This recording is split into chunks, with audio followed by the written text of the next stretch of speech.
Bearcat Bounce Podcast. I'm back at it again.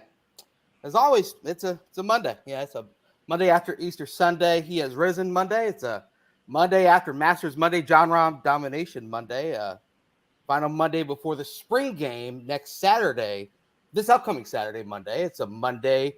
Numerous new additions to the football and the basketball teams Monday. It's also one day closer to the NFL Draft Monday, which brings in a special guest for us. And it's also a heavy-hearted Monday as we still remember and keeping our thoughts and prayers, Kelly Brendel. And I just wanted to make sure I said that before we got going. But, of course, as always, I bring in my guys, my pals, the squad, and then a special guest as well. So without further ado, Aaron Smith, Chad Brendel, Ryan Royer. Gentlemen, how are we? We're good. I'm good. It's been a shitty, terrible, awful week, but, keeping our heads up and trying to figure all this out. It's hard, but one thing she would have wanted was for me to keep working and to get my ass back to it. So was at practice today, saw Tyler and Trey, and there was who was the tall, skinny guy that was with you guys? His name was Ahmad Gardner. Okay. Oh, yeah. I don't know if remember you guys him. remember him. I don't know if you guys remember him. I've heard of that guy. He's a good dude. But saw those guys at practice today, so it's good to kind of slowly be getting life back to whatever normal looks like now. So thanks to everybody that's reached out. It's been overwhelming, and we appreciate it. And we're gonna keep it moving. We love you, brother. Aaron, how are we? Doing well. Got through Easter. It was one of the crazier Easters. That one of my mom's neighbors lost his mind. Cops were called, and it was a little weird. But haven't had a holiday with cops involved before. That was a first. But we made it through it and laughed a lot afterwards. So back here, we're good. The memories. Ryan, what's up, brother? How are we? Good as always, man. Had a good weekend, a nice holiday weekend. I had some friends visit from out of town, so had a little bit too much fun. But Chad, just good to have you here, man. I'm always here for you. And I appreciate you, bro. I've been feeling heavy for you this week, man. So just respect your time. You're still dedicated to this show, and I think it shows how awesome a guy you are. And rest in peace to Kelly. Thanks, man. Appreciate you.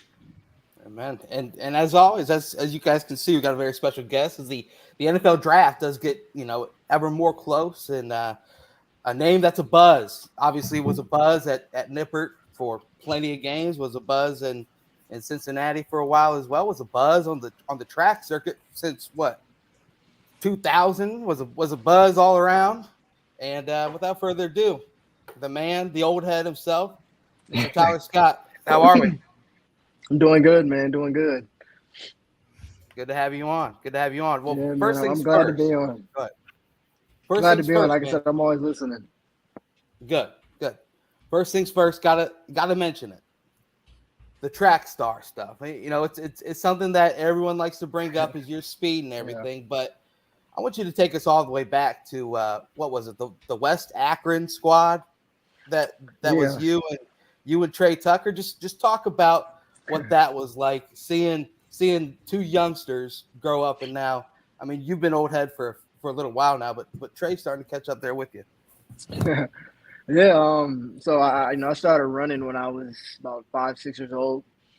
So my dad, he was actually a coach on the staff. He was a shot put disc thrower. So he actually didn't really coach track, but he was just part of the staff. So, I started running there and continued to run. And then when I was around about 9 years old, that's when I kind of really, I guess, maybe started getting fast. I eventually made it to the districts and then on to the regionals. And then from there, you qualify for the Junior Olympics, which is the ultimate goal. And so, ended up qualifying for the first time when I was 9 in the Junior Olympics in the 400-meter dash, and did really good. Went down to Iowa and ended up getting fourth fastest kid in the nation at 9 years old in 400, and continued to run. the following year, I'm at track practice, and a lot of my friends, they were there, and so they were like, "Hey, man, it's this kid coming. We play football with him, and he's fast, man. He might give you some competition." So at the time, I was like, "Yeah, all right, whatever." And so I remember the day. This kid walks in. He has on this yellow jersey and these blue, like baby blue shorts. And so I see him, and it's Trey. And so, I remember we went over, we ran a 100-meter dash, we raced, and we ended in a dead tie.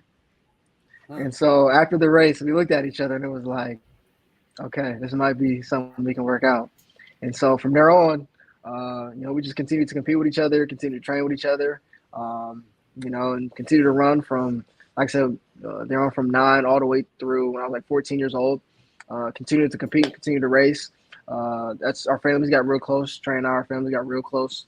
We would get in a huge van and travel all over the nation. We would go to Iowa. We went to New Orleans. We went to Texas, Virginia Beach, Michigan. And so we would just, pile up and, we would drive. And so, we had a lot of good times, a lot of fun times racing, competing.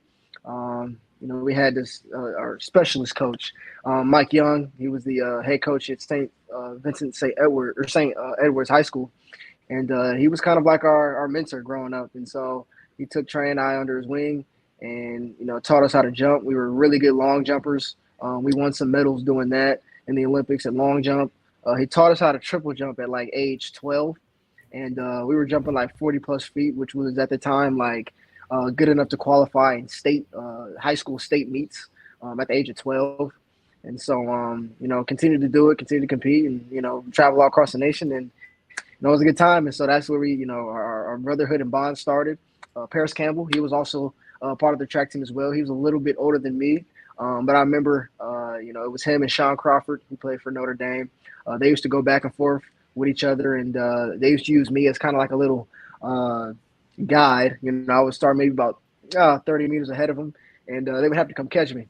And so I like to take a little bit of credit for their speed as well. So, like I said, it was real fun. That's kind of where our brotherhood started, and from there we never separated. So I know it doesn't look like it now, but I was a track guy. I think we've talked about this a little bit in the past. Yeah. I ran a 4.39 electric 40, and I was in the 100. My legs were so short, I struggled to break 11. I hit it. I hit sub 11 in a couple splits in the relay. I was always the first leg on the relay. We had a state record holder, 100 and 200 guy here in Kentucky. That was our anchor. Okay. What was it like that first time you broke 11? Because that's such a big, if you're a 100-meter guy, you're not a real 100-meter guy unless you're running sub 11. What was that first time you crossed that finish line and saw 10.96 or whatever it was?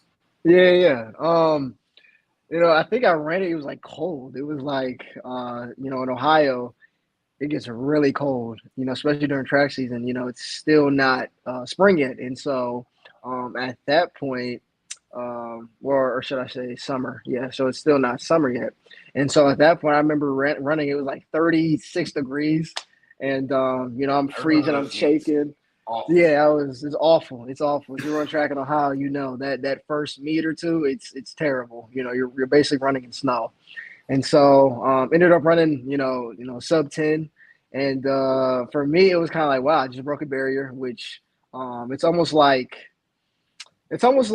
growing up, you finally hit a 225. You know what I'm saying? You hit that 225 on the bench press, you finally hit it one time. It's kind of like hitting that barrier. And from there, it's kind of okay, all right, hit that. So now it's, all right, what's next?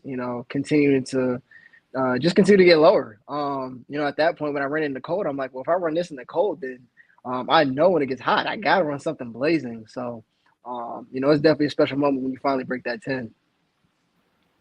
So, Tyler, are you saying since I bench 225 that I can run below 11 now? Is that how it works? You and Alec going to get me right, man? Come on. I'm trying to make a comeback. Well, I mean, Coach Brady taught us there is a correlation with strength and with speed. So, you might be. If you get a good get out, You know, we Yeah. might be So able you're to. saying there's a chance, bro? There's a chance. No, there's definitely a I'm chance. counting There's always on a you, chance. bro. Come on. There's always a chance. So you're saying there's a chance. I love it. There's a So chance. so Tyler, obviously you had the the track background and whatnot. And you know some people don't know you were a great basketball star too. Let's just go ahead and pump that side up. But when did the football love really start to shine and kind of take over and become what you really wanted to do? It started when I was honestly younger. My dad really got me into it, and at the time I played running back when I was growing up, and so he was get me watching vintage clips. So I'm over here watching Gale Sayers, O.J. Simpson, Yeah. Eric Dickerson, Walter Payton. I'm watching those type of guys growing up, and I'm just seeing the way they move, and I just fell in love with just their moves and just the way they could do things. And I also love the game Tag Your It or Hide and Go Seek. And I used to love Right. playing that. And so it kind of gave me that football kind of gave me that type of rush, being, chased after, looking to be caught, and being the person with the ball and everyone's got to catch you. And so, I mean, it really started when I was young. Like I said, watched a lot of old vintage players, loved their games. And I tried to beat them, when I was on the field. And I'd be in my house juking around things, running around different things. Everything was a defender to me. And so I guess it carried on to the field. See, that guy right there could run. He could run. That is wild. That is wild. Yeah. That's me and my wife, That I is think, in wild. 2000. Wow. Summer of 2000. It was a lot of pounds. I was an extra human ago. Wow. The flip phone gives away the year right there. The flip phone does give away the year. Everybody was like, "Is that a vape?" I was like, "It was 2000." Right. No such thing as a vape in 2000. Those weren't even around then. You know what? You want to hear the funniest part about that story? Is that was actually a picture that my sister-in-law had, and she sent me the picture and said, "I know that's Kelly, but is that you?" Yeah. I didn't age great. I had to take a double take on that one. Sorry to distract. Handsome picture all around, Chad. We'll give it to you. So Tyler, we all know that you committed on the 4th of July. There's some guy in this group that's in the room right now who interviewed you for your commitment. His name was Brent Young. I don't know if you remember, but I do remember. It was a big firework 4th of July signing. Came down to Indiana and Cincinnati. Luckily, you had a couple chances to really show Indiana what they missed out on. But what a lot of people don't know that I've kind of heard from listening to recent podcasts you've been on is kind of the road to even getting discovered recruiting wise. I think that's a pretty cool story to tell, and I'm sure no one really knows much about it within the Cincinnati hemisphere. But go ahead and just kind of let us know how you had cut your own highlight tape and sent it out to different people, and then all of a sudden you ended up heading over to become a Bearcat. Yeah, so going into my junior year in high school, we had got a brand new head coach. He was at the time 25 years old.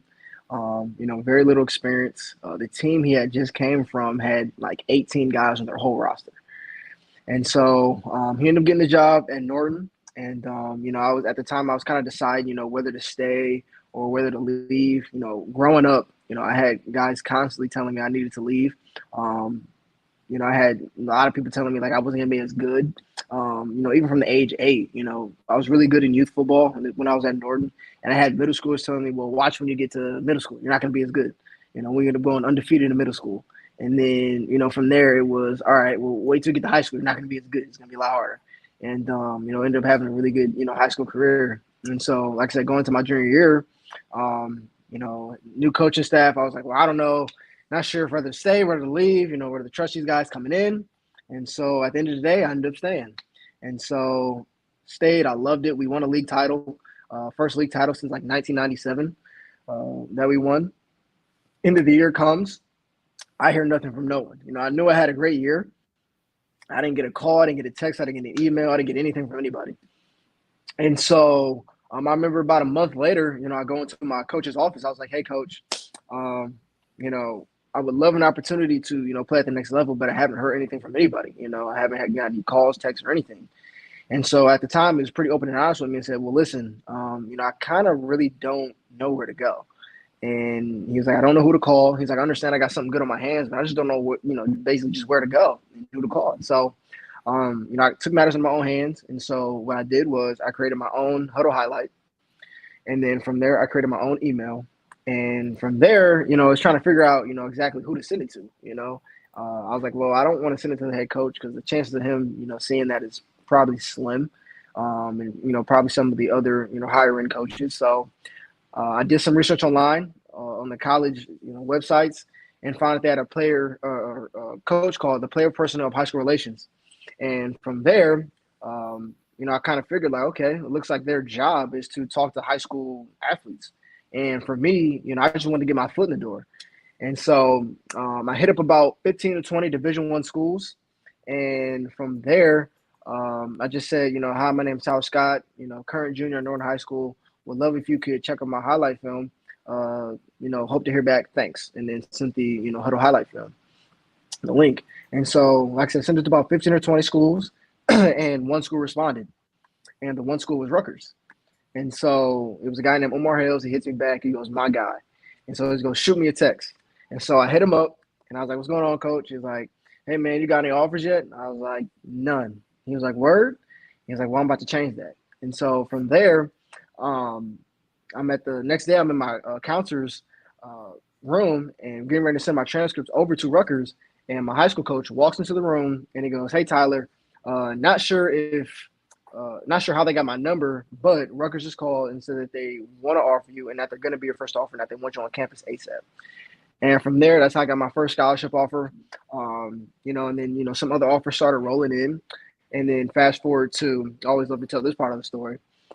Fast forward a couple weeks later, growing up in Ohio, everyone knows that the school to go to and the school that you dream of playing for is Ohio State. And so a couple weeks down the line, got a few offers. Ohio State comes in. It's a Thursday. Coach Tony Alford, he comes in, the running backs coach, because I played running back in high school. He comes in and, it talks to me. I have a great conversation. I love him. He loves me. It was great. And so they come in 2 days in a row. So then Brian Hartline, he comes in the next day on the Friday. And so I remember walking into the room. He's sitting there next to my football coach. So he's kind of sitting there laid back, foots up. And, I could kind of see he's just relaxed. And I was like, okay. And so I walk in, I sit down, and he goes on this like 15 to 20 minute rant about the school that in the area that the players didn't want to come to their football camp. And he's, just ranting about it. These guys think they're too good to go to our football camp. We want to evaluate these guys and this, that, and the third, and yada, yada, yada. And so he goes on that for about 15 to 20 minutes. And so at the end of it, he says, well, I say all that to say, I want you to come to our football camp. And so I was like, well, listen, coach, I appreciate it, but I have official visits set up for Cincinnati and Indiana those days that you have your football camp. And so I was like, I'm not going to blow them off to come to your guys' football camp. I said, so if you really, really want me, how about you offer me like you do those other guys across the country that you don't get to see at your football camp? And so then he basically starts talking down on Cincinnati and Indiana. And he goes, well, Indiana, we beat up on them every year. And then he said, well, Cincinnati, he said, if you're the best player on the team, there's still a likely chance that you won't even get drafted. And so from there, I was like, oh, interesting. I said, I came from a place where everyone told me that I needed to leave and go to Archbishop Hoban. I needed to leave and go to St. Vincent St. Mary. I needed to leave and go to all these different places to accomplish the dreams that I wanted to accomplish. And I had everybody telling me I wouldn't be able to succeed and achieve my dream of going to the next level if I stayed here at Norton. I said, but yet, even through a new head coach who was young, I stayed here, I stayed at home, and yet I have a top 4 team sitting here right here in front of me in Ohio State. I remember the last time you guys have been here at Norton, I said, but, I've heard all those same type of things before, and you guys are sitting here right in front of me. And so at the next level, I said, to be honest, not every player that plays in NFL went to Ohio State. I was like, at the end of the day, if you're good and you put in the work, they'll find you. I said, they're definitely not going to miss an NFL. Like you're not going to miss with me. And so, we had that back and forth and that dialogue. And so, that they ended up kind of wiping off my board, at least as far as where I wanted to go. And so from there, I went to Cincinnati, and I remember it was my first spring ball practice that I went to, and the intensity level, the hunger, the grit was like no other place. Coach Fickle had the place it was just different. You go to different places and you feel the energy. It was so different. It's just hard to describe. But even coming from that kind of underdog mentality, not starting off great when he first got there, and then building the program up to what it is, now and what it became, and being part of that, me having that, underdog story, being under recruited out of high school, I felt, and having that mindset, it was just a perfect match. And so, at the time, I think they were just cracking the top 25, getting some national recognition. I think they were ranked 17th. But they were just different. I could just see it, just the way they practiced, just the players there. The culture there was just different from any other place I went to. It's an awesome story, absolutely awesome. And then so you ended up picking Cincy, and did they kind of tell you, hey, we're going to play you at different positions and see what happens type situation? Because I know you spoke with you spoke with Brown, you spoke with Freeman, you spoke with Denbrock, you spoke with everyone pretty much. And I think that it's funny you bring up that connection with that school in Columbus, because they said they saw a lot of Chris Gamble in you, is what I remember you saying. So what was how did the path to wide receiver really happen? So I remember so the main guy at the time that was recruiting me was Doug Phillips, who is now the head coach at Youngstown State. Okay. And so he was there. He was recruiting me hard. He wanted me to come play running back, And anytime I would go on a visit to Cincinnati, he would always say, "Don't say receiver, don't say safety, just say athlete, just say athlete." He wanted me to come play running back so bad. And so I think at the time, Coach Brown, he had just got the job there. So he was fairly new at the time. And so I said, yeah, man, I've been here for 3 weeks. I just kind of, just want to talk to you about coming playing receiver for me. I was like, okay, cool. So then I went and I had a meeting with Marcus Freeman. At the time, he was like, that's when he brought up Chris Gamble, and how Luke Fickle coached a guy named Luke Gamble, and he was like, that could be a possibility here as well. He said, you have good, defensive film, and, it could be a possibility. And so, at the time, it was just kind of really up in the air. And I remember, I guess they were trying to use Trey to kind of ask me exactly what I wanted to play, because I wouldn't tell him. I kept giving them the answer of like, I'll play whatever you guys need me to play. And so they were trying to use Trey to kind of get it out of me, like, hey, what do you actually want to do? And so I still never gave a definitive answer. But walking in to the building, they were like, all right, well, let's put you at receiver. And so I think at the time they had like 5 guys, I think maybe 2 transfers and then 3 graduates. And so it was a, pretty empty receiver room at the time. I remember coming in being one of 5 guys that committed at receiver that year. And then we also had 2 transfers, Michael Young and then Jordan Jones come in at the same time. So it was 7 new faces in the room.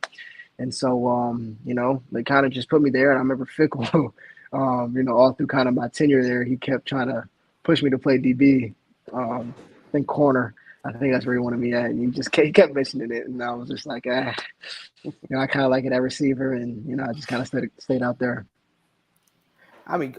Ryan, could you imagine Tyler at corner, AP at linebacker, the Black Cats, just a whole different look? Yeah, Fickle would have imploded all the offensive talent we had. So he's way too defensive hungry, man. I'm glad someone had him in his ear to check his shit, because thank God. I would have. Yeah. That would have been just the potential, the insane talent that both you and Alec have, and to think that somehow, as good of the coaching staff we had, they were still trying to move you guys around and take away legit NFL futures. So I'm glad He talked about it all the way up until the start of last year. Yeah, he did. He would still bring it up to us in the media, because I would try to like I don't know if you know or not. I'm sure you do, but I was on you early, late freshman year into redshirt freshman year. I was like, look, man, this kid just makes plays in practice. Like, we would be on this podcast, and I would be hyping you up. And then you have your breakout sophomore year, and Luke is still I don't know, probably maybe corner. I would ask him because I'm trying to get him to give you some love. And he would be like, well, he's okay today, but I can move him to corner at any time now. And I'm like, shut your face. Yeah, I remember Coach Brown. Coach Brown was like, yeah, man, Coach Brown or Coach Fick keep talking. I want to say, was it my sophomore year? I don't know if it was my sophomore year, but I think they were talking about Ethan Wright potentially at the time moving and playing safety. And so I think they were like, I think we're going to get Ethan over on defense. And then at that point, it was like, all right, maybe we can, take a shot at Tyler. And so it was sophomore year spring ball. And then Coach Brown was like, yeah, man, Fig talking about defense. He was like, yeah, nah, you about to start. And so I just started my sophomore year receiver. And so even through my sophomore year, he was still talking about it. Even after I would make tackles on the punt team, he wouldn't. I would make tackles on the punt team during the season. He'd be like, hey, man, you keep making tackles like that, we might have to need a spot over here on defense. Well, yeah, I'd ask him in press conferences, and you'd have like 6 catches, 95 yards, and 2 touchdowns. And I'd ask him in the press conference, he'd talk about special teams. That man hates offense. He hates offense. Yeah. No, he took pride in special teams. Like, you were not trusted to do anything if you weren't on special teams. Talk about so this is a Gunners podcast. We've always loved Gunners. That's why we were big Drew Donnelly fans last year because he was in there on Gunner. He would get down there in the gym. No, he held it down. He did. But tell me what that was like, having Trey on one side, you on the other. Sometimes I think Alec was out there too at times, just kind of just playing that Gunner, kind of doing what you can for the team. Because this is a Gunner podcast, so we have to at least touch on it. Yeah, just getting to that point. So going into sophomore year, I kind of had to take a step back and realize what was going on around me. And so, we had at the time, I think it was Deshaun Jackson. He transferred out, and so that kind of opened up a little, room in the receiver room. And from what it was told to me at the time, Mike Young, he was in front of me. He was starting my freshman year, and Coach Brown was like, "All right, I'm gonna move you over to the slot for spring ball, and then once fall camp comes back around, I'll move you back out to X." And so I wasn't having it. So I'm like, okay, cool. So this is kind of my opportunity to, earn my stripes. And so, in the process of earning my starting spot, at receiver, once again, I had to realize what was going on around me. We had Alec Pierce. We had Desmond Ritter. We had Jerome Ford. We had, Josh Riley. We had Leonard Taylor. We had a lot of great weapons, on offense. We had Trey and Mike. And so, it was a lot of people to spread the wealth around to. But, it was kind of their time. They had worked their butts off to get to where they got to. And for me, I had to humble myself and kind of be like, all right, where can I, make a role and make an impact on the team? And it was special teams. And I remember at the time, Alec Pierce, he had hurt his shoulder, I think the season before. And so he was still coming back from it. So he wasn't able to participate in any spring ball. He didn't get touched that year, I remember. And so, it was my opportunity as well to earn that starting spot at left gunner. And so, I took it and ran with it. Ended up earning the starting spot at left gunner, as well as coming off the edge on punt block, as well as being the off returner on kickoff return team, So I was able to earn those 3 starting spots on special teams while earning the starting spot at receiver as well. And so, it would be games that I would have, 1 catch, 1 touchdown. And that was all that was needed from me. We had so many other guys that finished the rest. And so, like I said, I just had to figure out what I could do to make an impact. And like I said, realize what was going on around me and where I was going to make an impact with special teams, And so that's why, I took pride, at being gunner.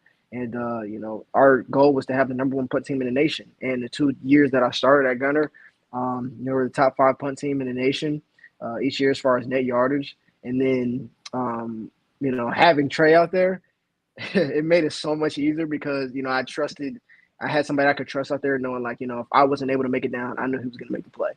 And then on top of that, it was also competition too, because now, we had it all, there was it was all, mapped out, there was a 2-second get off with a, 4.5 second hang times, a 45-yard punt. So that means you had 6.5 seconds to get down there. And so basically you got to run a 40-yard dash in 6.5 seconds. And so, each time me and Trey, we would just kind of race each other to get down there, see who can be the fastest. But at the same time, it would be tough because you would go, it'd be third down, and you go run like a big poster. You got to, run a guy off, and you come back after running, 50-yard sprint, and you're like, all right, punt. And I'm like, oh my gosh. And so I literally have to tell myself, all right, strain for 6 seconds and you're going to be good. Just strain for 6 seconds. Because I didn't feel like making a tackle at the time. I'm like, man, I'm tired. Just spare catch the ball. And so I really had to put on the mindset of like, dude, I got to run as fast as I can for 6 seconds so, the guy can fair catch it. So that was kind of the mindset going, in, each rep I had. But, I enjoyed it. I took pride in it. And, we were real successful. And that's Gunner Talk. Wow, that was we are officially a Gunner podcast now, Chad.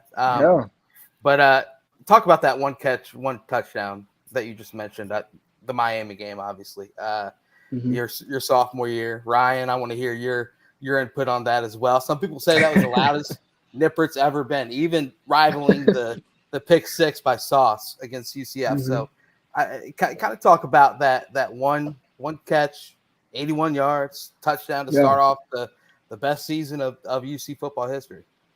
Yeah, I mean, like I said, it was my first start, and I had a whole bunch of family out, and at the time, I'm like, all right, we had a play called. So I don't think that was the first, it was the second play. So ran the ball, went to a personnel, ran the ball, got 2 yards, and I remember first, getting on the field, and the play we had drawn up. So Miami was a heavy cover 3 team. And so at the time, we had this player drawn up. They just based off the way they played their cover 3. We wanted to hit like a hole shot in between the corner and the will linebacker.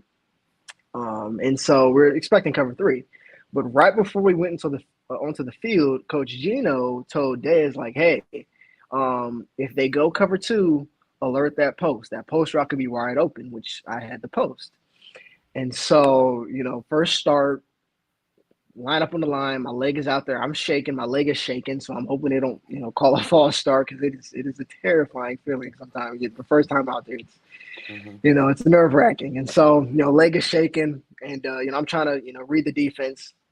So I hikes the ball, take off, and I see I don't know if he was playing safety, but it was like a guy that was low, and so it was like one of their linebackers. He takes off on a dead sprint to the hash. And at the time, I'm like, oh, gosh, they're actually going cover 2. And so looking at his leverage, I'm like, well, once I put my foot in the ground, I should be wide open. So I get to my dip. I put my foot in the ground. I cross his face. I spin him around, and I'm wide open. And so they go cover 2. Dez throws the ball. I look up. I'm like, oh, gosh, he actually threw the ball. And so at the time, I'm like, man, like, I'm wide open. I have to catch it. Like, I can't drop him in front of everybody. And so feel like the ball is up there forever.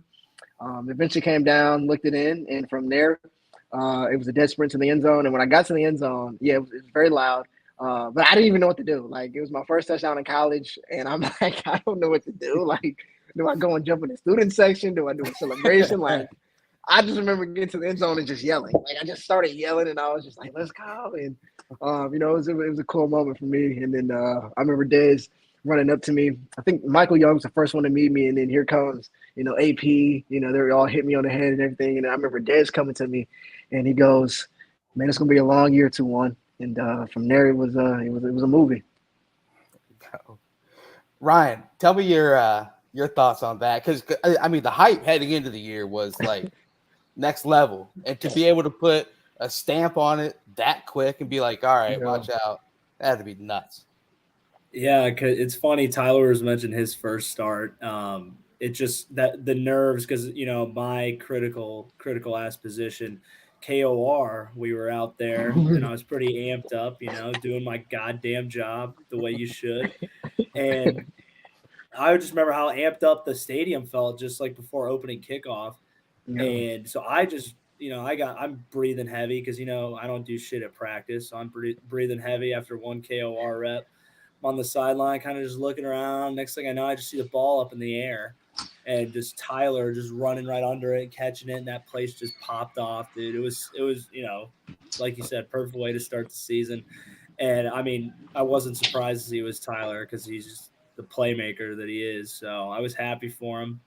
But yeah, I mean, what a way to start a year, being up on the Red Hawks and, carrying that all the way through. was blessed to be a part of it. Yeah, my favorite part is really watching the sideline. I go back. I just love watching the sideline. I see Dem Brock. They're all on the field running. Coach Brown did a whole 40-yard sprint. Down to the end zone. I will never forget it. And he ended up getting a flag thrown. It was such a cool experience.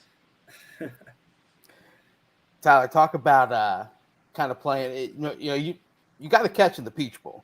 Some people might not remember that, but kind of just as that whole season goes on, your sophomore year, and then getting ready to play. You win the AAC championship, obviously, and then getting ready to play in the college football playoff. I mean, it's an opportunity not a lot of people get to have. What was that kind of like for you heading into that game and that whole entire preparation leading up to it? Yeah, it was really nerve-wracking, honestly. I was.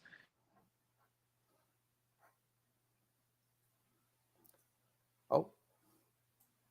Uh-oh. Did we lose him? I think we might have. I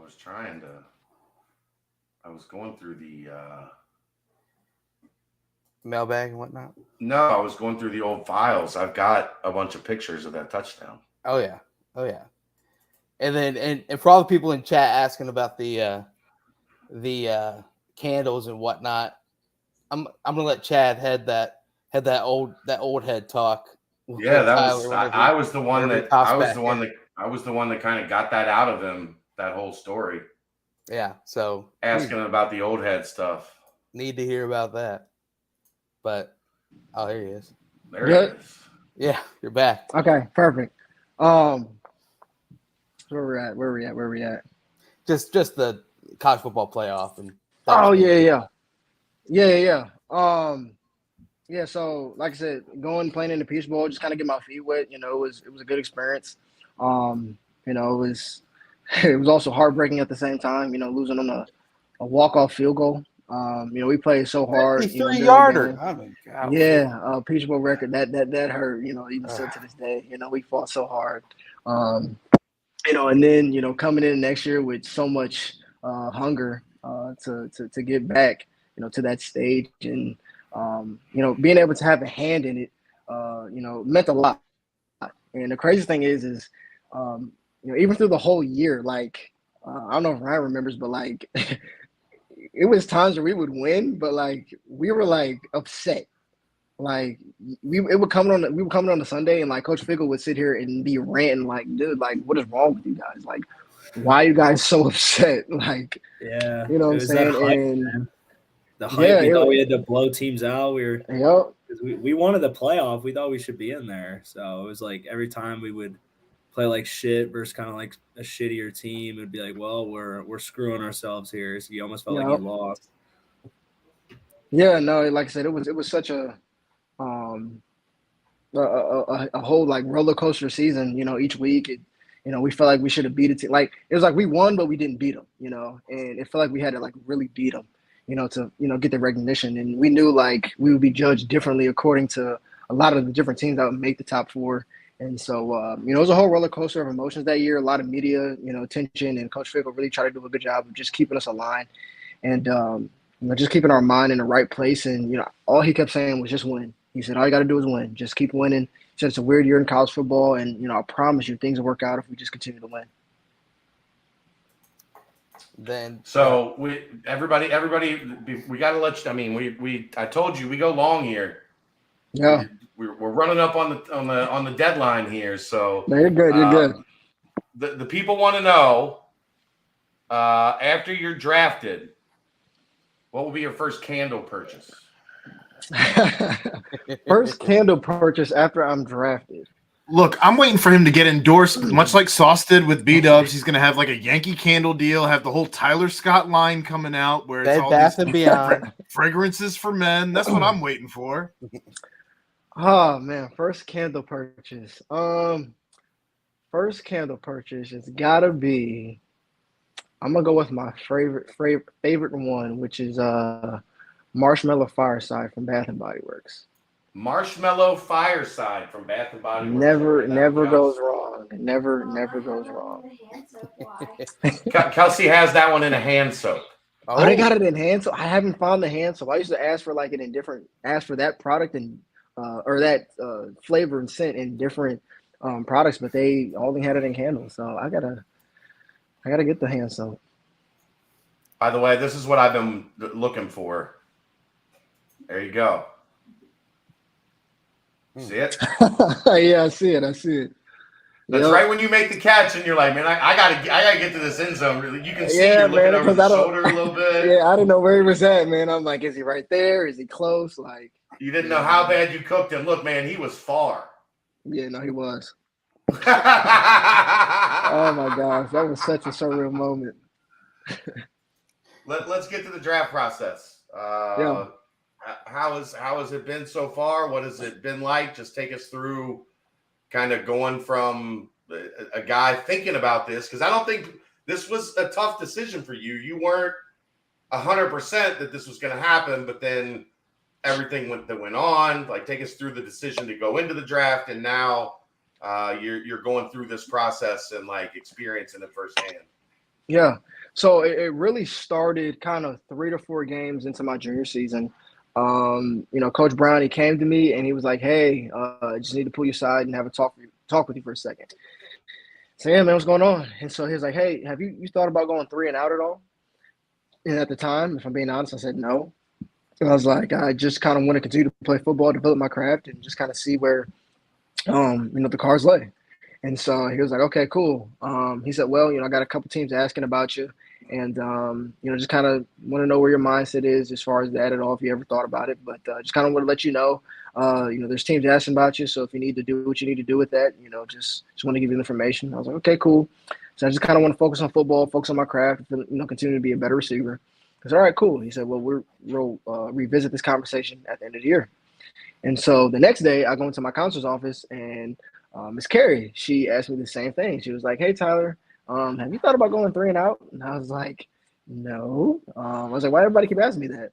And so she was like, well, I've talked about, 8 or 10 different teams, and they're all asking about you, and you're the only underclassman that they're asking about. And so she said that before the season started, there was kind of talks and murmurs like, it could be a possibility. But she said now, a couple games in, like there's legitimate interest from the next level. And so you just kind of want to see where you're at as far as that. And I was like, well, I said, I just want to kind of focus on being a receiver and continue to develop and just see how the season plays out. I guess we could talk about it at the end of the year. She's like, all right, cool. So fast forward towards the end of the year, last game, Tulane. And the following day, it's a Saturday, I remember. We heard nothing from no one on the staff at the time. And it wasn't odd, but it was the off day. We played on a Friday. So I was like, okay, maybe just give us a day off. And then coming into Sunday, I want to say we had a meeting at 5. We had like a team meeting at 5. And I think Coach Fickle, he was like, all right, team meeting at 5, senior meeting at, or team meeting at 5:15, senior meeting at 5. And so we were like, okay, that's a little odd, because anybody that knows Fickle knows that we're not having a team meeting at 5 o'clock on a Sunday with still a bowl game left to play. And so, time goes on, and I want to say that morning at like 11:20ish, I want to say, on Twitter, and we see something, it's Pete Thermal, and he makes something about, Wisconsin pushing heavy for, Luke Fickle. And so at that point, I think everyone's antlers kind of went up on this one, because it was like, well, usually when he tweets something out, like, it probably means it's already done, honestly. Pete don't miss. Yeah, he doesn't. And so, at that point, Pete has been on this network. He's a friend of mine. Pete don't miss. Yeah. So, that was like okay, there's definitely, there's some smoke there. And usually when there's smoke, there's fire. So, I remember that tweet coming out at like 11:20ish, something like that. At around 11:30, we get a text saying team meeting pushed up to 1:15, senior meeting at 1. And so at that point, we're like, okay, so it looks like something's definitely going on here. And so I remember going, into the facility, and like all the coaches were, standing outside the team room, and I was like, it's an eerie feeling in here, like something's going on. And you guys don't just stand out in this area all together at one. And so, I remember walking into the locker room, everyone's talking, murmuring, blah, blah, blah, blah. he's gone, he's leaving, all this, that, and the third. And he has a senior meeting, and we all walk in there. Coach Fickle tells us that he's leaving. So tells us that he's leaving, and I remember going and talking to him after he told us, just to kind of thank him for everything he's done for the program, for me, giving me a chance to live out my dream and playing the college football and just being a part of such a great run. And so yeah, he was like, I had to make a decision, and he was like, you're gonna have to make a tough decision as well. He's like, whether that's to stay and take care of the guys, or that's to ultimately going to play at the next level. So that's something you're gonna have to deal with there. And so that definitely weighed into my decision as well. Kind of that, and then maybe not having the uncertainty of who was going to be next up as far as coaching and all those different things. And I remember talking to Coach Brown about it, and he was like, "I'm be honest, I'm not going to tell you what to do." He said, "But I think you had a great year, and he's like, the biggest thing that I'm proud of you for is just your progression from when you first stepped in the building, and your ability to continue to progress each year and to get better." And so, I was like, okay, cool. Talked to my inner circle about it, and thought it was a good opportunity. I wasn't sure, at the time. I don't think who the head coach was. I think Scott Satterfield kind of had just got there, and I kind of knew he liked his dual threat type of quarterbacks. And I was like, all right, well, I loved Ben Bryant, but he had got hurt. He had Liz Frank, and then he probably wouldn't be able to participate in spring ball. We were hearing he was going to be out for spring ball, and so. They ended up bringing in Emory Jones, and so I was like, it's just a lot of variables, and I played a dependent position. It was different. I was playing like linebacker, left tackle or something, but just a lot of uncertainties there, and ultimately it was just an opportunity to play at the next level and compete and play in the NFL, and so. A couple different variables that kind of went into it, but at the end of the day, I put my foot down and ran with it. Combine comes, you participated in that, and then pro day as well. So just kind of talk about both of those and kind of what you felt like each one was, because obviously a little bit of a faster time at the combine, a little bit of at the pro day, and then kind of a little interesting at the combine, but kind of break down what you felt like on both of those. Yeah, first and foremost, being able to do it with Trey was tremendous, and it was huge. They ended up putting us in the same room, in room 330, which is the Akron area code. So, wow. I don't know if that was planned or not, but we ended up rooming together in room 330, same room. So roommates, so that made it so much easier and just such a fun experience. Being able to finally kind of tell your story, talk to different teams, and you see people that you see on TV, and now it's like, wow, I'm actually talking to you about me, it's just a surreal experience, and I'm just grateful for the opportunities to be able to do that. And I think the biggest thing in that situation was being able to finally tell my story and how I got to where I got to, give all the, praise to God and even all the credit to my parents, being able to put them, on a pedestal and kind of tell how I've gotten here and how important they have been in my life to help me get to this, to get to this point. And, that was kind of the number one thing I was looking forward to, was just to be able to finally tell my story, because they do so much research on you through everybody else around you, but they don't talk to you. And this is, I guess, pretty much their first time they'd actually get a chance to really talk to you and hear from you, the person under the helmet. And so, and that's the thing that I was most excited about. And then being one of 300, being able to go out and, showcase what I can do on the field, participate. I didn't run the time that I wanted to as far as TV time. That's a whole, another story in itself, which you got the TV time, which is basically somebody sitting up top, just pressing a button and then stopping it. And the one thing you heard the whole time you were there at the combine was that this is all a show. Like, this is a show. This is all for, the fans and, things of that nature. That's why we, run so late. That's why, the times when the combine is, like, it's set up so people can get home and they can get the most views from the fans. And so you got the TV time that you guys see, which is just, like I said, somebody up there pressing a button and stopping it. And then you have the scouts time. They're all sitting in the stands. They all have their own time, and they don't think that anybody has a better hand than them. So they're going to go off of their time, the one they got you at. And then I guess you also have the field time, which are the lasers. But for some reason, I guess they won't release those. I don't know if that's like another time, but I don't know how that correlates with all of that. But yeah, you have all these different times from a lot of different people. And so at the end of the day, it was what it was. I obviously wasn't, happy with it, at least as far as, publicly, as far as with the TV time and things of that nature. So I was like, I'm going to go rerun it again. And so went to the pro day.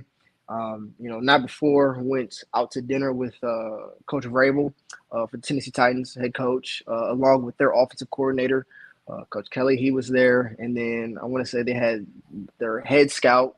Their head scout was there, and then one of their air scout was there as well. So it was 4 different guys that were there at the dinner. Had a great dinner. Coach Vrabel and I have a lot of connections as far as people that we know, especially in the city of Norton. His dad used to be a coach in Norton.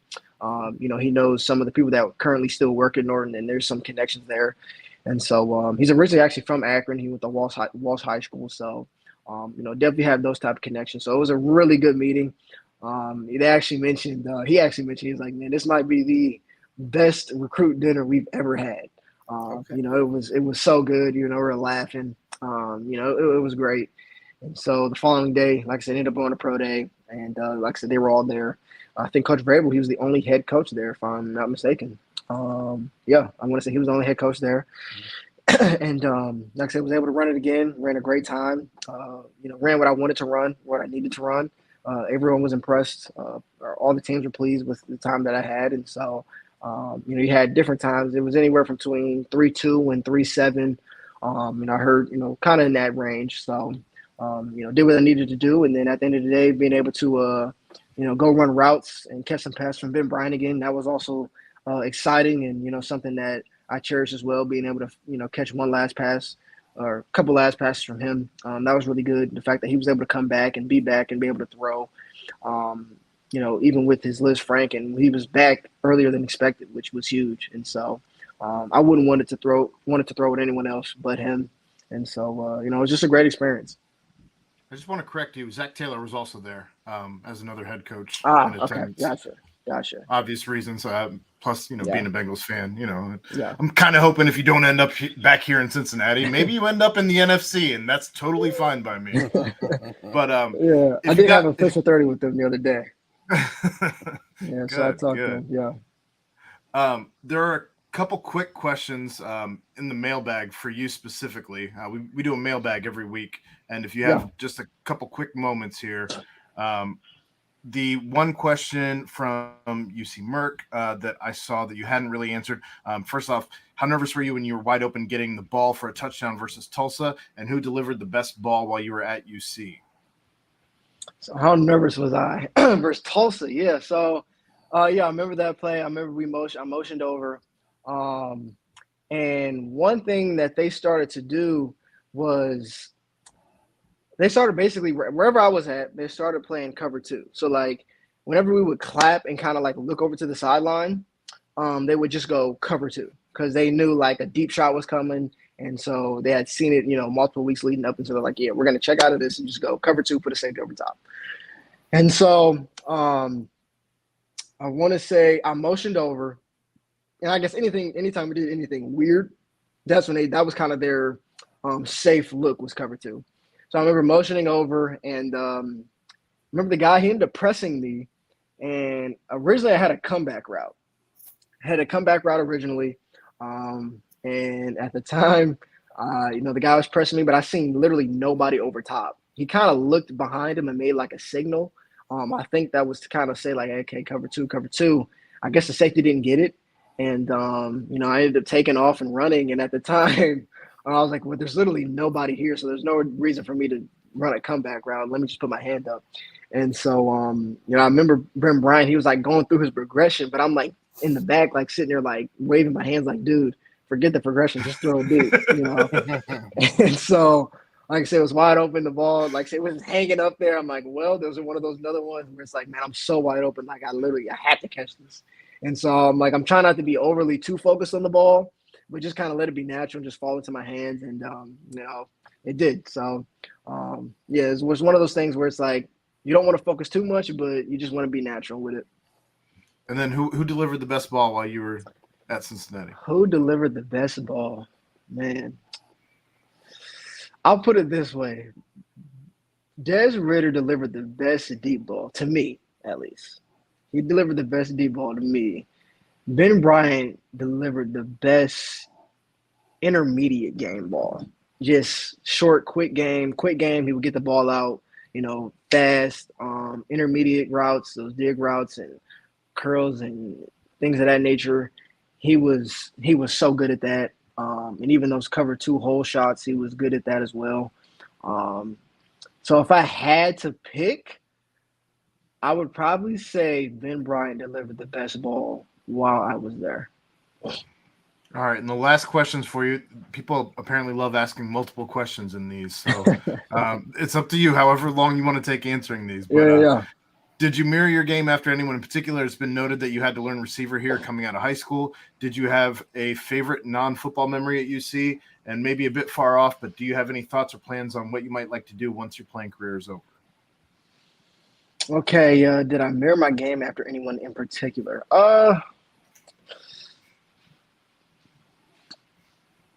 Not really. I liked Hollywood Brown. I really liked him as far as receiver, just the way his game was. He kind of fit my mold as far as just that vertical threat. I liked seeing Deshaun Jackson.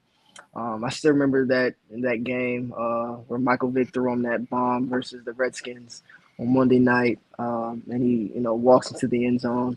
I love just his big play ability, so I love those two guys. I love Devonta Adams' release package at the line. I will say I kind of stole his premise of his releases, which is kind of like he takes the basketball court and puts it onto the football field, because it's pretty much the same type of deal when you're doing releases at the line. You don't want to be too close. Like in basketball, you want to do a crossover too close because it's a good chance that you'll just get the ball pickpocketed.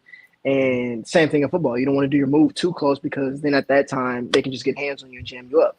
But you don't also want to be too far, because if you try your crossover too far, they'll have time to react to it and catch up. They'll still be in phase. And so same thing on a football field. If you make a move too far, the DB can still recover. And so you have to find that medium ground there, both on the basketball court and on the football field. And Devonta Adams does such a good job at doing that.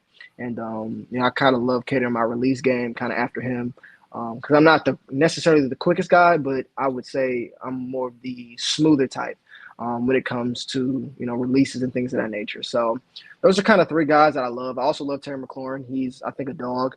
I just think he's kind of underrated because of, inconsistent quarterback play. But I think he's just a dog, a leader. Cathedral High School. Yeah. Yeah.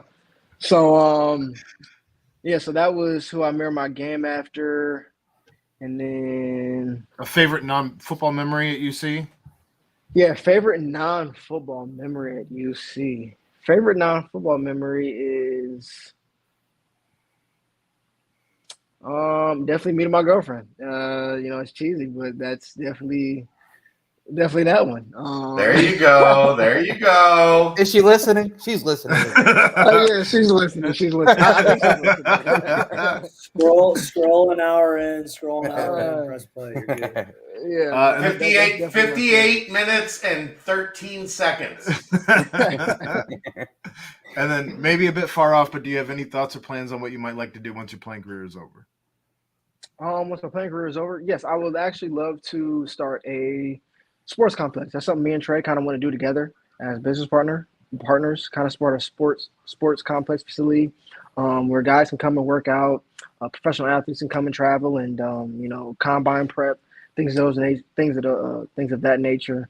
But not just be a sports facility, but we also kind of want to put a nutrition place in, like a nutrition factory in it as well. So you walk in, you can place your order before you work out, and then once you finish working out, you come and you pick up your order and leave. Or after you get done, it'll be kind of like Chipotle style. You just kind of pick what you want, and you leave the spot, and you can order after you get done working out and then leave. Have sponsors come in, bring in protein, cater it to all the athletes and things of that nature. So we kind of want to just do a whole big sports complex facility, and we're looking to probably start it here in the kind of northern states, northeast area, because there's not really a spot like that.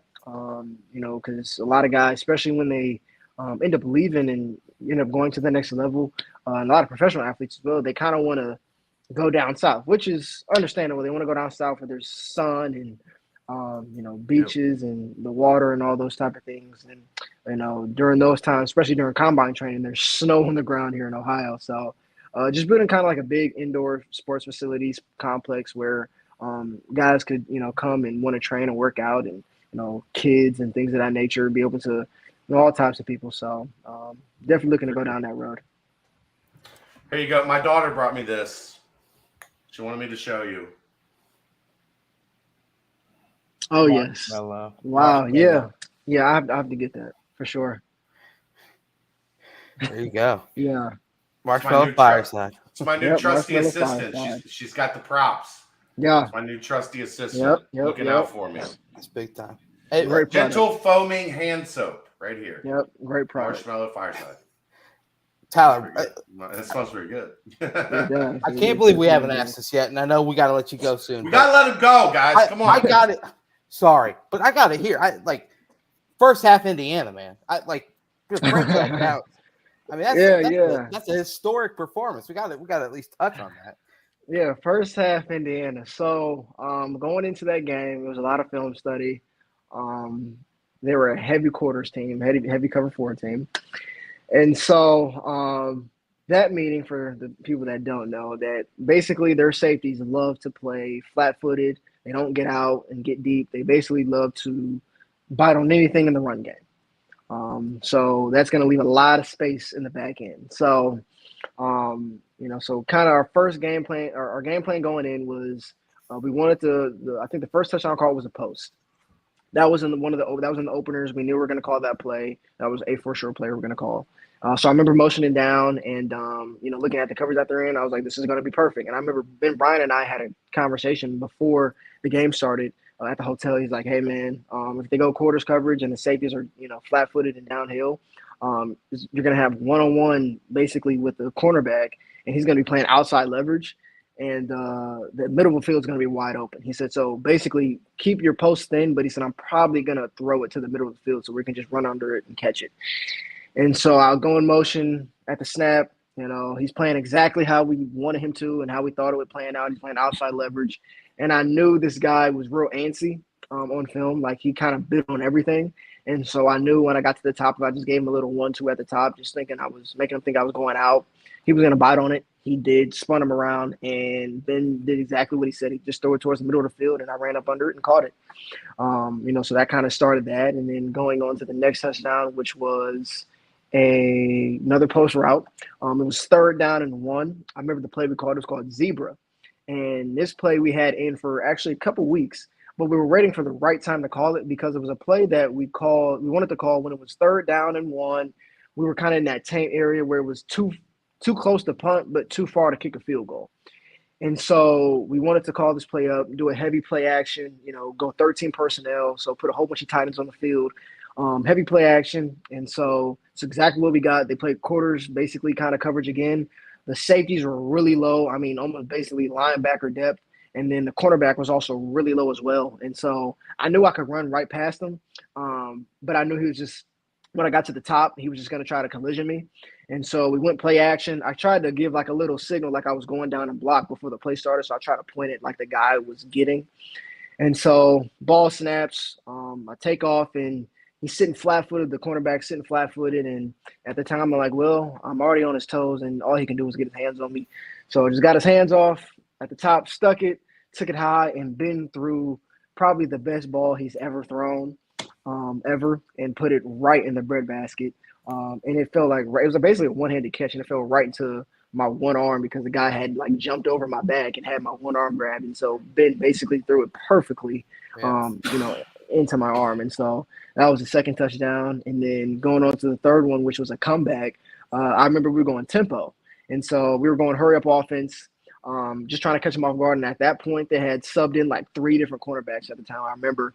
And just kind of getting to that point, I remember like on some of the run game, we were like run the ball the opposite way. And I would just like kind of run at the defenders and just give them like a little like juke move at the top. And they were so jittery and scared. Like they just started turning and running. I'm like, I didn't even do anything. And so, their cornerbacks coach was over there just talking to him and yelling at him and things of that nature. I was like, okay, yeah, we got him. And so we called a play, like I said, it was NASCAR. We called it Cadillac, which is basically a comeback, but it converts if you get pressed or or if it's cover 2. And so run off the ball. I knew I was running a comeback because of just how they were playing the whole game. I'm like, well, they're just going to run out because they're scared to get beat deep. And so I kind of knew I was going to come out of it. Came out of it, knew the ball was coming my way. Ben Bryant threw it to me. And then at that point, just being a football player and making a play and getting into the end zone. And at that point, I was just like, wow. Like, I was even surprised. I'm like, oh, my gosh. Like, I got 3 touchdowns in the first half. Because I remember, like, the years past, it was like, man, like, if you got 2 touchdowns, it was like, all right, you were the man. Like, especially in the receiver room. Like, that was the goal. Like, get 2 touchdowns. Like, you were that guy. And to get 3 in the first half was like, that was just mind-boggling. And 158 yards. It's not like it was just, quick little 5-yard touchdown, 10-yard touchdown. Look, the man never had a touchdown under 20 yards. Under 20, right. Yeah, no, that's actually what I tell NFL teams. I'm like, I was like, I seen a crazy stat at Cincinnati said that like I averaged 40-something 44.8 or 44.6. That's wild. Yeah, is that the tape you turn on in your meetings? A lot of teams will turn on that Indiana tape and they love watching me listen to me break down that segment there. There you go. So real quick, and we'll let you go. Who have you met with? Anything set up in the future coming up soon? Mm-hmm. So usually it's pretty sporadic as far as just setting things up. Sometimes you'll just get a call or a text. In the morning, usually from my agent. Sometimes it's usually, hey, you got a meeting with such and such at 2:30. Make sure you're open at this time. Right. Or a team will text me like the day before. I'm like, hey, you free anytime today or tomorrow? Can we hop on a Zoom call? And then they're just kind of set up from there. So so far this week, I don't have anything set up. I've talked to quite a few teams over the past few weeks. I just talked to the Seahawks yesterday. That went really well. I actually talked to them twice actually that last week actually. So they're like I said, really high on me. I love the receivers coach there. He spoke really highly of me. So that went really good. Like I said, Tennessee Titans, they're a team that's been really heavy on me. They called me again after Pro Day, and I had a really, really long Zoom call with the receivers coach, Rob Moore. Went really good. And then also the Colts, they've been in touch with me as well. They were really in touch with me early on. I spent some time there with one of their scouts when I was there at the combine. So it went really good. Like I said, hearing from pretty much everybody, honestly. I went to the Bengals. I guess they had Trey and I out for an official 30 visit. Who day? Was it Thursday? So, it went really good. Talked to the owner, Mike Brown. Talked to Zach Taylor, the receiver coach as well. And, went really well. So, yeah. That's awesome. Look, man, we're sorry we kept you so long. I told you. All good. It's all good, man. But I want to I've been doing this a long time. You have absolutely been one of my favorite guys to deal with in my 16 plus, almost 17 years on this beat. We wish you nothing but the highest levels of success going forward. You always have an open invite to pop in and catch up and let the fans know what you're doing and where you're at and how life is going. I'm going to miss having you around. You were one that look, when you ask for, a lot of times a lot of guys haven't dealt with the media. They're not comfortable in front of a camera. Yeah. Like, I knew when I asked for Tyler Scott, I was getting good stuff. I was getting the good stuff that day. And it was a pleasure to have you around and watch you grow. As I said, I was one of the guys screaming Tyler Scott's going to be a star long before anybody else was. And I got one right. Yeah, you were. My parents, they're, they love listening to the show. They love watching the show. So just shout out to them. I love mom and dad. Thank you, Mom and Dad. They love the show. They're always talking about it. Anytime I go home, they got the one of the podcasts on playing while they're doing, or my mom's doing the dishes, or my dad's sitting there watching TV. They always got the Bearcats podcast on. And so they're always sending me stuff like, did you see what, the Bearcat Journal said, or this, that, and third. And so I remember distinctly at that time, early in my career, I guess you kept calling me like 7-Eleven or something like that. Always open. And Always open. always Irish open. Scott's Always always open. open. 7-Eleven. I remember that. Irish Scott's always open. Yep. And so they would always tell me like, yeah, Chad calls you 7-Eleven. And, that's how they would kind of keep up on my progress since they weren't able to obviously watch. So they would just always look forward to listening to you guys and, love the show. And like I said, I appreciate you guys as well. And just, believing in me early. And, you guys made this journey just worthwhile. Awesome. Appreciate you, brother. No problem. Best of luck. What are the draft day plans? Do you know yet? Draft day plans, I'm still in the process of figuring those things out, but I'll either be in Akron or Cincinnati, one of the two places. If you're in Cincinnati and I'm in town, I want to be there. Sounds good. Set up a camera. We'll run content all day. All day. I got you, man. I got you. Appreciate you, brother. You have a good night. And if you're around the rest of the week, I'll see you at practice. Yep, I'll see you there. All right. Thanks, Thanks, Tyler. Tyler. Thanks, Tyler. Thanks, You're the Tyler. man. Yep, no problem. See you, Roy. See you, bro. I told him we weren't any Royer stories because the man's got draft stock to protect. I know. That's smart. He's got some assets on his belt, man. He also said he couldn't tell any of those stories. But after he's drafted and everything, Yeah. we're Once past he's that on a whole thing. team, we'll have him Yeah. back on and we'll get the Okay. good stories. But look, man, Yeah, I love that dude. Like, Dude, I love that he- dude. polished, Yeah. just Mhm. sharp Well- as a tack, dude. Before we move on, like if Ryan has any stories that he can tell about like just who Tyler Good was. stories. Yeah, Positive who stories, who right? Tyler was to you on the team. I mean, Tyler was literally every single day just the biggest smile on his face, best attitude, just I don't know, just always a pleasure to be around. He didn't say much around me. I think he kind of was really, but he was really close with the receivers, and Alec and Trey talked so highly of him, and I like really respected those guys and what they were about, and the things they would say about Tyler were just like the type of player is, the talent, but then just how good of a kid he was. I mean, I can't be happier for him, man. Just I mean, it's gonna be an honor having him, Think about that. repping the CPAW, all the damage he's about to do in the NFL. It didn't play wide receiver. Like Right. that was not a thing that he was good, like that he even knew how to do. Well- When he got to Cincinnati, and he's declaring early, he's leaving after 3 years, and he's gonna be a day 2 pick. After And playing do you wide remember- receiver for 3 years. I think we all remember how critical he was anytime he'd have a drop in a game. Like he He didn't would have many. but he'd be so mad. He'd bring it up in the post game press conferences if he was on the podium. Like he was always He did after the IU game. And also where, not he sh- just- Three never shy to touchdowns, talk about it. 158 yards. He was mad about a drop.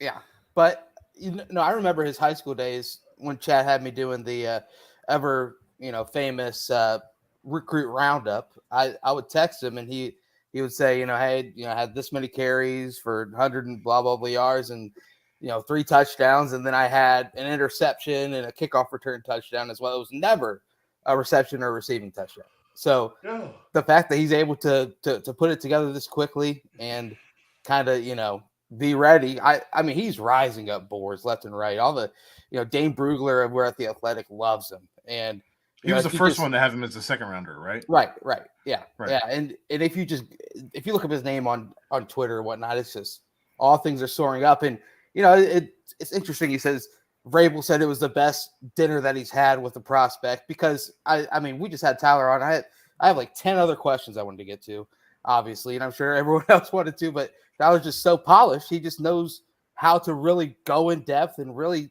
speak and know how to tell you the story, not only the way that you want to hear it, but the way that every single person wants to hear it. We got 3 stories out of that could be quantified as the best stories we've ever had on this show. The fact that he told Ohio State. Yeah. What an awesome story! What an That awesome story!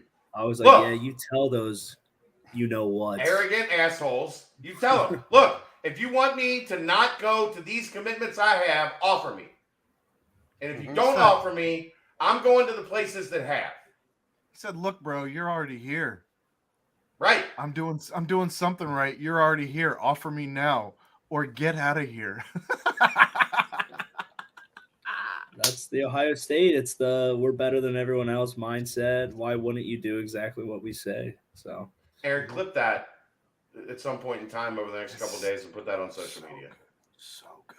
Yeah. yes, sir. I mean, the fact that, yet again, that was another target for, the staff and the program to add as well. Just shows what exactly, Coach Satterfield and even Nico talked about it when he was on the pod the other day. Those are the people that we target are those ones that have that chip on the shoulder, that are really, really willing to put in the work to prove everyone wrong and prove themselves up. So I'm Tyler's the man.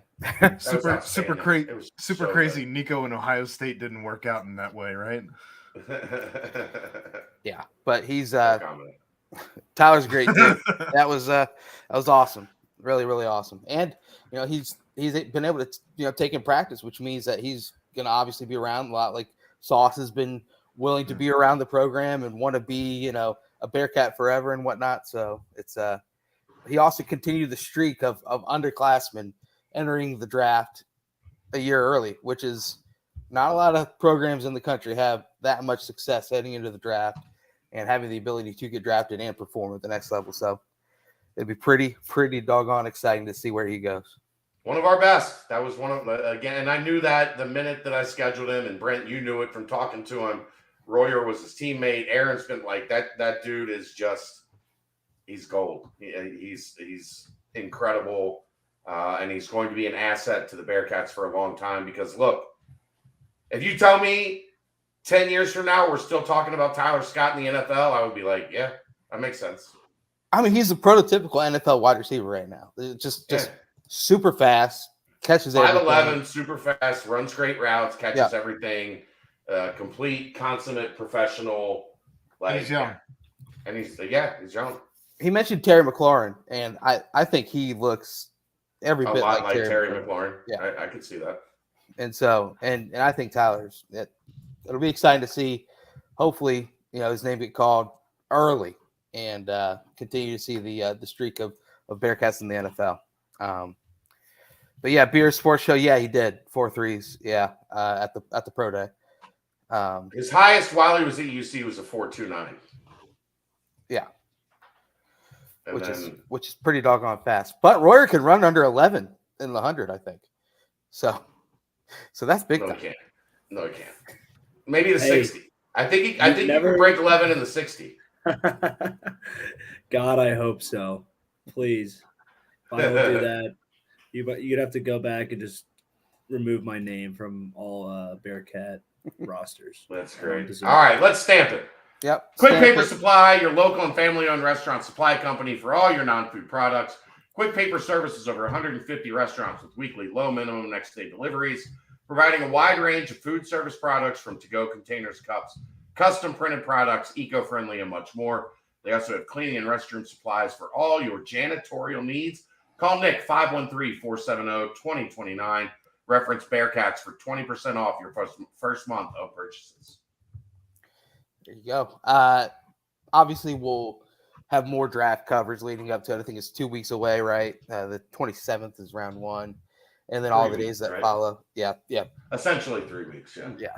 And so 2.5 now, I guess. Right. So we'll have plenty more leading up to that. But what we have this Saturday, spring game. Chad, you were back on hand at practice today. The Warrior that I was there Friday, but I didn't. Yeah. Everybody wanted to, wish their best, and I didn't get to watch a ton of practice Friday. That continued a little bit today, but I did get to watch some. Ben Bryant's dad came down, and I talked to him for a little while today, and but nothing but amazing people. The Bryant family, for anybody that hasn't figured it out yet, and it's that part is tough because I want to watch practice, but I also want people to be able to come up and approach me and share what Kelly kind of impacted, how she impacted them. So, but yeah, I was there today, got to watch, paid pretty close attention to the team stuff, 11 on 11. little bit of 7-on-7. I didn't get to see individuals today, but I was there. I'll be there tomorrow. They're back at it again Thursday. I will say this. If you're interested in working on your tan, Nippert Stadium appeared to be a great place to work on your tan today from 3 to 5. I'm not saying, but I'm just saying. Interesting. Are we diving into that? But no, Chad. In a lot of ways, it is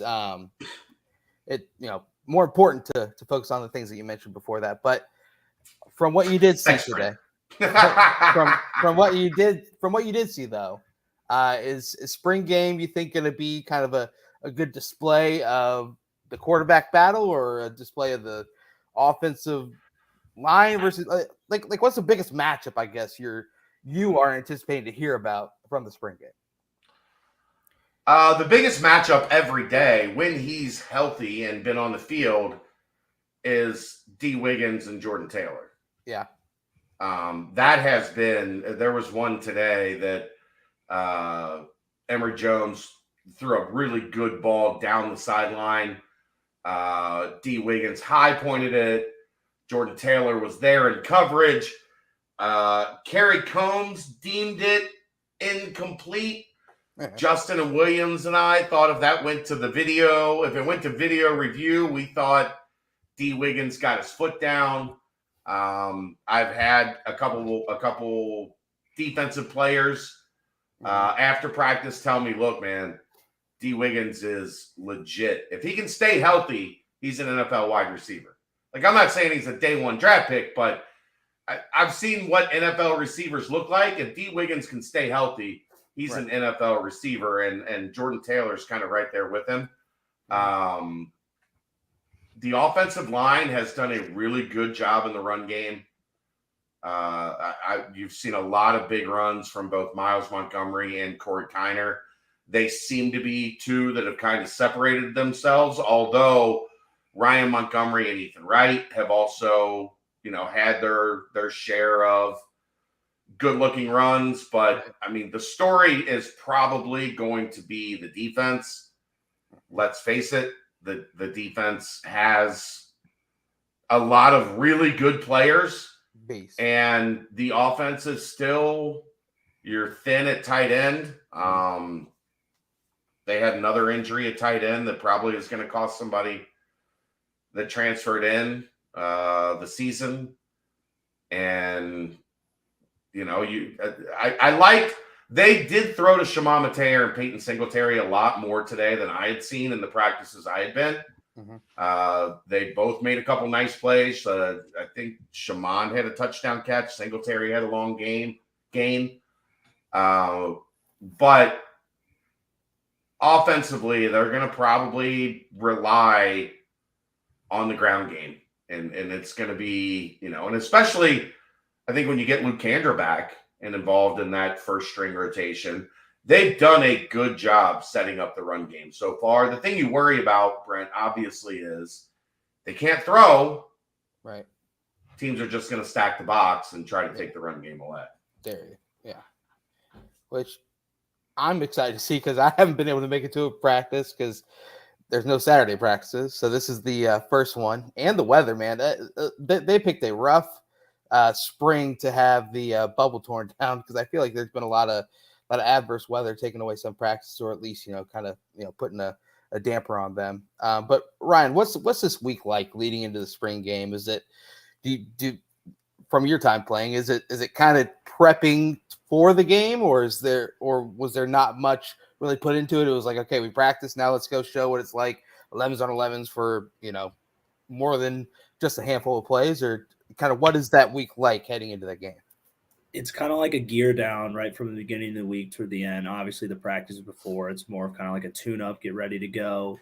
And the one before that one, it's like pretty much full go. It's like the same as normal.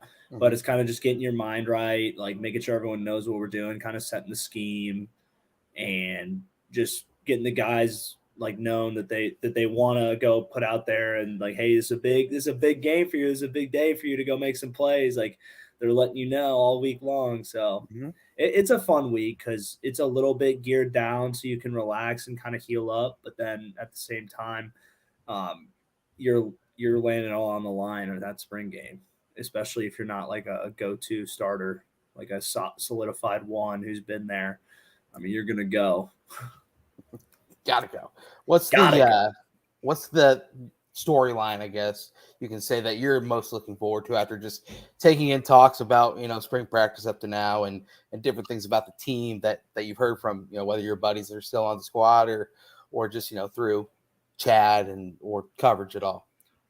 I'm looking to see what these the transfers at the skilled positions on both sides of the ball do, because I think we really need questions answered there.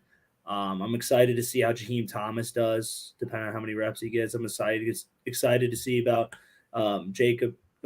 Jack Dingle.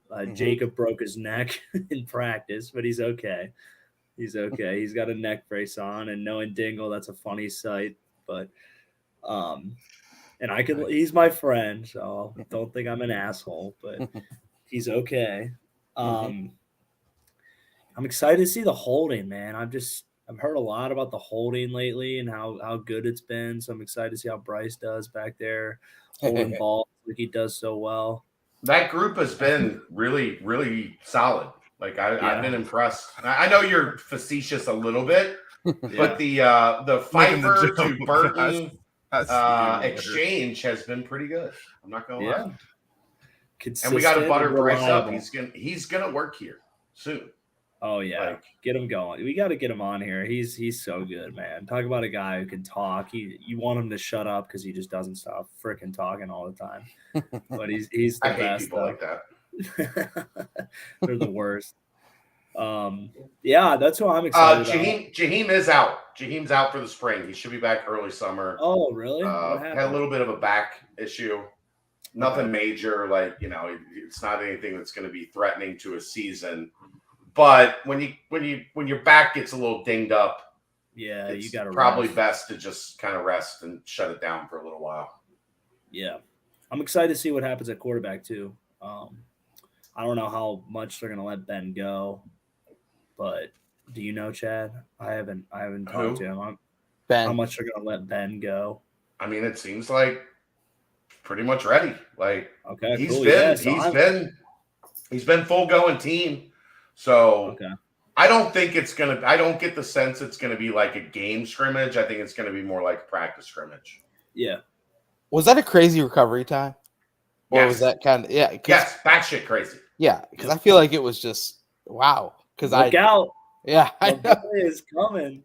I can't wait. All the dumbasses on Twitter, they're gonna be out screaming up in arms when they don't see Emory out there.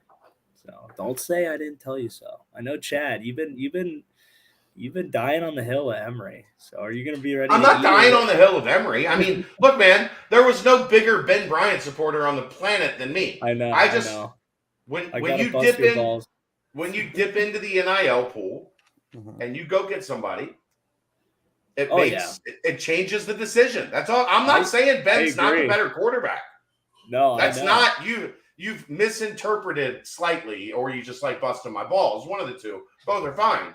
But, and here's the thing. I think if you're this staff, you owe it to both of those guys are in their final year. You owe it to both of those guys to be completely honest. Like, don't give them the whole, it's a battle. We're going to take it into camp and slug it out. No. I think they deserve to know this is number one going into the summer. And then let the guy that's not number one make his decision on what his future holds. I'm not going to be a fan of them stringing one of them along because that's what they will be doing. They'll know. Coaches always know, right? Like the whole, go back to the whole, Ben and Dez are neck and neck. Ben and Evan are neck and neck. No, they knew Dez was the guy. They knew Ben was the guy last year. Yep. That's, you owe it to these two guys to be honest and just say, this is where things stand. This is where you're at. Yep. 100% agree. I mean, there's a lot to see. Aaron, I'm excited to get there and pal around with you and hopefully take in the new names. I'm gonna need that. I'm gonna need that roster sheet. Ryan, you gonna be there with us on Saturday? Do I need to get you credentialed down on the field for Saturday? That's a good question. I didn't even realize it was this week until we started talking about it. So, yeah, I'd love to go. Noon on Saturday. I can get like the whole team is going to be there, but me. The whole team, but you. Yeah, I've got BCJ team. Volleyball dad. Yes. The whole single dad life made its appearance the first week that I have to do the single dad thing. So she needs me at her volleyball tournament in Indianapolis on Saturday. So that's where I will be. I mean, there's only going to be 6 of us there now, so I think we'll be plenty. Chad, I'll clap her hand on 74 on my way. Yeah, we'll pass each other. I actually might. I'm getting the feeling. Arms. I'm getting the feeling that this is one of those like, hey, we don't. It's not an overnight trip, but we do play at 8 a.m. on Saturday in Indianapolis, and I'm not getting up at 4:00 in the morning. Right. To do that. No. So we will be driving to Indianapolis on Friday night and staying somewhere in Indianapolis if I had to guess. There you go. Yeah, I'm looking forward to it. I'll definitely need a roster sheet. I'll definitely need kind of someone even just for number changes alone, right? Like, right. Oh yeah. Not even counting just the new guys, but all the number changes on top of that. My goodness. I mean, it took me 3 practices to figure out what the hell was going on. We got 3 hours. I'm kind of crazy. I have studied the roster, but there's just so much. No, it's different when it's live. It's different when it's live. Exactly. And so definitely know the handful of returners, but I'm excited to see all the new guys that are going to be infiltrating in and kind of see what things look like. And so that'll be on Saturday. A lot of excitement. Before we wrap up the football thing, though, did get a commit today. Obviously, the second commit of the 2024 class. It's slowly but surely getting together, which is fun to see. Daniel James, a defensive back, cornerback from Georgia, which is always a great place to get a good player from. Joins Jake Wheelock as the second commit of 2024 class. Chad, anything that you've got on the talented high 3-star? I can tell you this. Daniel James. They love this kid. Mm-hmm. Like, irrationally love this kid. They think he's going to be a top of the roster type corner. Here's what I know on this situation. This was a kid that they have wanted to land, since getting here. They thought this was going to be a recruitment that played out into June official visits and maybe even into like July and August, right towards the start of the season. Apparently, he had visited the schools that were interested in him and had decided that Cincinnati was where he wanted to be. And he informed the coaching staff. I don't think they were expecting it. I think it was a surprise. Informed the coaching staff, like, I did my homework. I've been to these places. I have, compared and contrasted and made the list of positives and negatives. And Cincinnati is the place for me. So first and foremost, it is a kid that wants to be a Bearcat and jumped in that basket this morning to the staff. That's why you saw the tweets coming from the recruiting department. They were all obviously very excited. He is, I think he's an 87 and a half rating. Yeah. This is a kid the staff feels is at minimum a 4-star talent. So we'll see if he rises in the rankings, for one.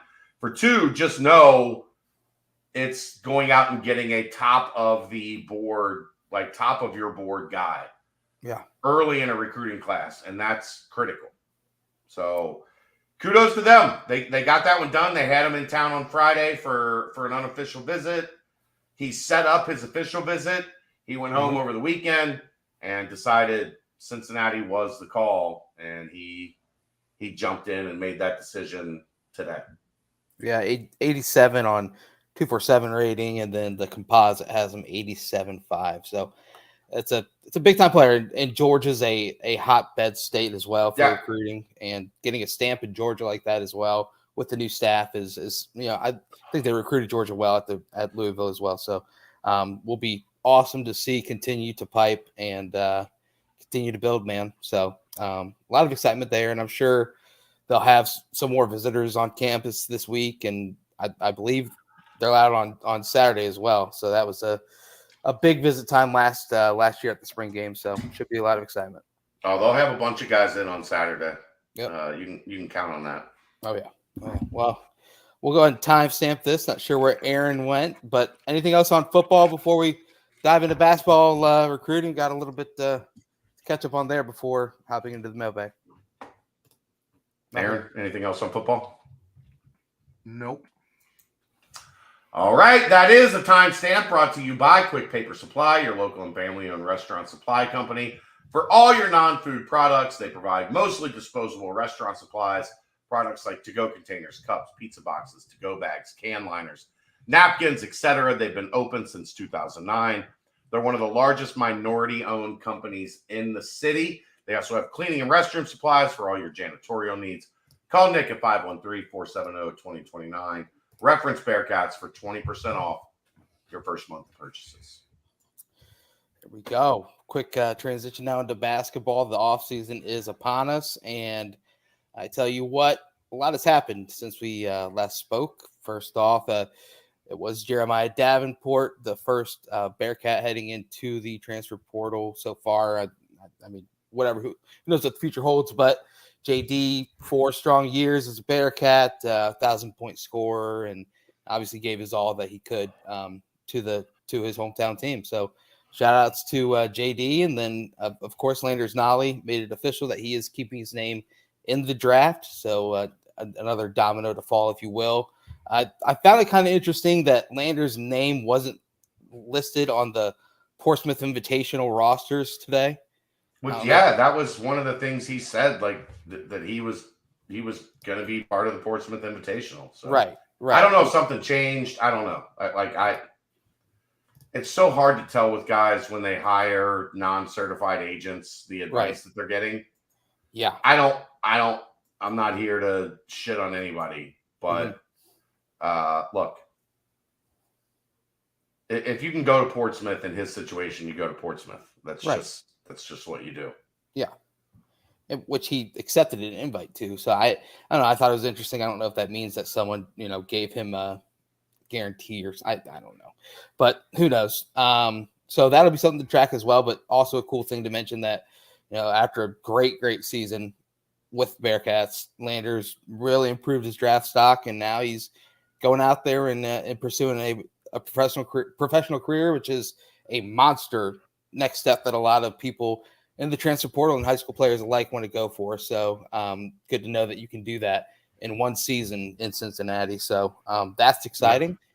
And then, of course, last but not least, you've got Jamil Reynolds, the Temple transfer, started his career at UCF, coming over and playing, transferring to the Bearcats. He was on a visit this past weekend. And also Hofstra, combo guard, point guard, if you will.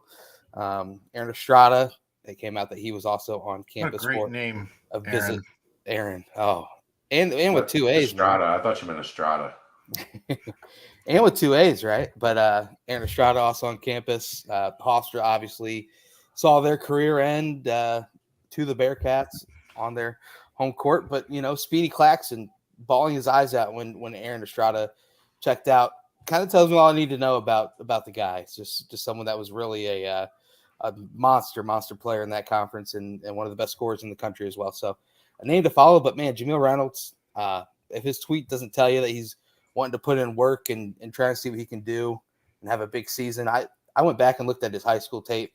And I don't know if you guys saw those highlights at all, but this dude was an animal, and he still is an animal. And if he puts the work in, I'm excited to see what that can translate with. And when you have Mike Rayfelt and you can put that work in, that's That's about the perfect match made in heaven, if you will. Chad, I assume there's no concern with him in his being a second-time transfer, having to sit out this year. We'll see. I mean, that's, the NCAA has postured as if they're going to be tough as hell on this. There's a lot of times they've postured like that, and then. Well, if we want to talk about that, like, does this all seem annoying? The NCAA doing this just because they can't control the NIL, and they're like, well, we're just going to be assholes since we can't. Yeah. We have no control, so we're just going to be assholes. Sounds about right. For me, I mentioned it on the previous pod. It's like a speed limit sign put up. You know what I mean? It's just it's saying, hey, we've got these hurdles and you got to clear them. But in the end, there are so many 2-time transfers that are not graduate transfers already. He doesn't have a coach at Temple anymore, right? Right. Like they got rid of his coach, but they aren't making exceptions for coaching changes if the coach gets fired. You can jump in the transfer portal early, but you can't actually leave because your coach that brought you to the school. I mean, what are we doing here? Why is it okay that the school can choose to fire the coach or the coach can take another job, but the guys who followed the coach can't jump in the portal? Your commitment is not to the school; it's to the coach. But they want to enforce the opposite. You're committing to the school, not to the coach. Yeah, it's dumb as shit. Sorry, I don't get to do then these why rants. do you pay? I don't get to do these rants anymore on my Tuesday shows. I have to do these rants here. Then why, if the coach isn't important, why in most of these situations is the top paid employee in the state the fucking head coach? The entire state. Not the university. The state. Sometimes the top 2 paid employees in the state. The football and the basketball coach. And if you've got a place like Alabama with Auburn and Alabama, sometimes the top 4 paid employees in the state are football and basketball coaches. Like, give me a break. It's so hypocritical and so stupid. And look, if guys really want to get injunctions and they really want to go to court and they really want to press this, the NCAA is powerless. We have seen this over and over in the past couple of years. They have no juice. Except with Hudson. Yeah. But that was before this whole transfer thing was really like. Did Royer die? Is he okay? Yeah, I was wondering what's going on. I feel like it's about egg 30 for Royer. It's about egg 30. I mean, like, at least I've got a 12-year-old that's commanding things of me. You're muted. I've got a 12-year-old that's commanding things of me. I might need to, like, pop away for a second. I didn't realize that I was. I had to go pee and then fill up my Yeti, and I was like, "Oh shit!" I didn't realize it was that long. Nobody does a Yeti anymore, Royer. It's Stanley. You got a Stanley? Dude, I've been hanging out with nurses for 100 days. Yeah, I got a Stanley. I got On Clouds. I got a pair of On Clouds now. Like I essentially am a nurse. I got empties. So how great are On Clouds, Chad? So. The only thing I don't like about the On Clouds is my feet are a little wide. I got a little wide base, so they're a little tight, but they stretch pretty easy. They do, yeah. So yeah, the On Clouds are outstanding. I'm a big fan of the On Cloud, the pair I've got. I could see another pair or 2 of On Clouds joining the rotation here before long. There you go. I like them. But yeah, I don't think the transfer thing will really be we'll see. I mean, are they really, as many as there are, they're really going to fight that fight with every multiple transfer? Because if you look, it feels like 50% of the kids are on their second transfer. Well, did you see the stat today? 20% of Division I scholarship basketball players have entered the portal. Yeah. That is a bonkers number because there are 367 teams or whatever it is. Just think, NCAA, you could have gotten all the way out ahead of this, but you were stubborn assholes. Yeah. But guys, we can talk Reynolds. Yeah, I'm thoughts ready on to talk Jamil. Reynolds. Thoughts on Jamil. He can be, and this is my concern. I worry about guys that have played overweight for a period of time. But if that kid, grown ass man, can get down to 260 or so, the footwork, the hands, watching him in the pick and roll, we saw the way Wes wants to run his pick and roll offense, playing with guards that can turn the corner and get downhill and put pressure on a defense. Like, I have concerns about Jamil Reynolds. But if he figures it out and if he puts it together, that dude can be a monster. Like, he's so big. He can really pass. If you look on this YouTube page, I put up a highlight reel of him. If you go to the end of that highlight reel where it shows him kind of passing out of double teams, reading defenses, it's a kid that has a high basketball IQ. If Mike Grayfelt can work, and here's another thing I think we need to start to really factor in. We saw Mike Roberts make exponential growth in the big men in that room last year. Yep. If Jamil Reynolds can come in and get down to 260, 265 and show the type of growth that we saw guys being taught by Mike Roberts, they can have, I'm not saying he's going to be the best big man in the Big 12, but they can have one of the better low block, throw him the ball and get a bucket guys in the conference. And when you go back to last year, I know Vic made great strides there, but it was never a confident, like, Vic's gonna, duck in, seal, catch a pass, and get you a bucket. Right. And Reynolds can do that. And when you pair him with a Vic, you have two guys that are effective but different. What do we talk about a lot when I talk basketball? You got to be able to dance all the dances. If a team struggles to defend the pick and roll, you got to be able to have guys that can pick and roll. Right. If a team struggles, in today's basketball, there's not a lot of 6'10", 265-pound centers. If they struggle with you throwing the ball in and that guy being able to catch it and put it in the bucket, you've got to have that guy. Yeah. And I really like what this does for the front court with Reynolds. And like I said, do I have some reservations? Yes, absolutely. Because he's not a perfect player. But guess what? It's the thing that this is what fans need to know. If he was a perfect player, he would not be transferring from Temple. He would already be playing in the NBA. That's where perfect players go.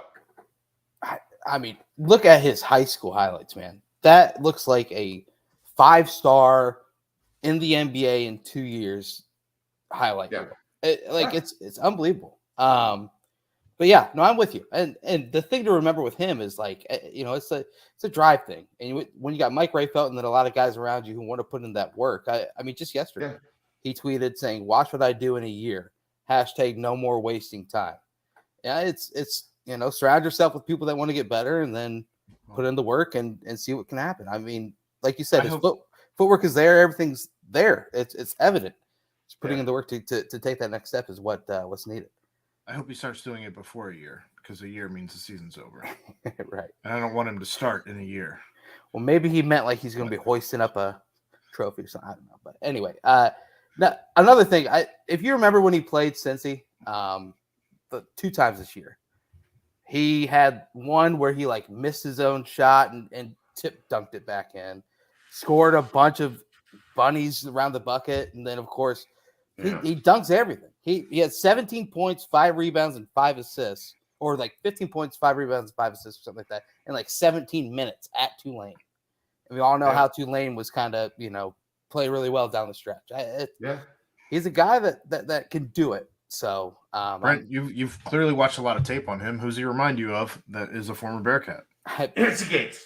I'm going to take the Chad role here and say I'm not a big comparisons guy. But I do think there's a comparison. Yancey, you think? Yeah. Yeah, I think so too. Not a bad person to be compared to. And if Yancey put in the work before his senior year, and you saw how dominant he was down the stretch of his senior year. I mean, so if Jamil just does that, and then you Wes has said the next step in Vic's progression is shooting the deep ball and shooting away from the basket a little bit. I mean, that means those two can play on the floor together and produce together. So I don't know. I'm excited to see what it brings. I think the outlook is a lot better than what it is. The down looks. I guess I made up a word there, but who knows? Aaron, Ryan, any thoughts on Jamil or any of the other news from basketball from this past weekend? Go ahead, Ryan.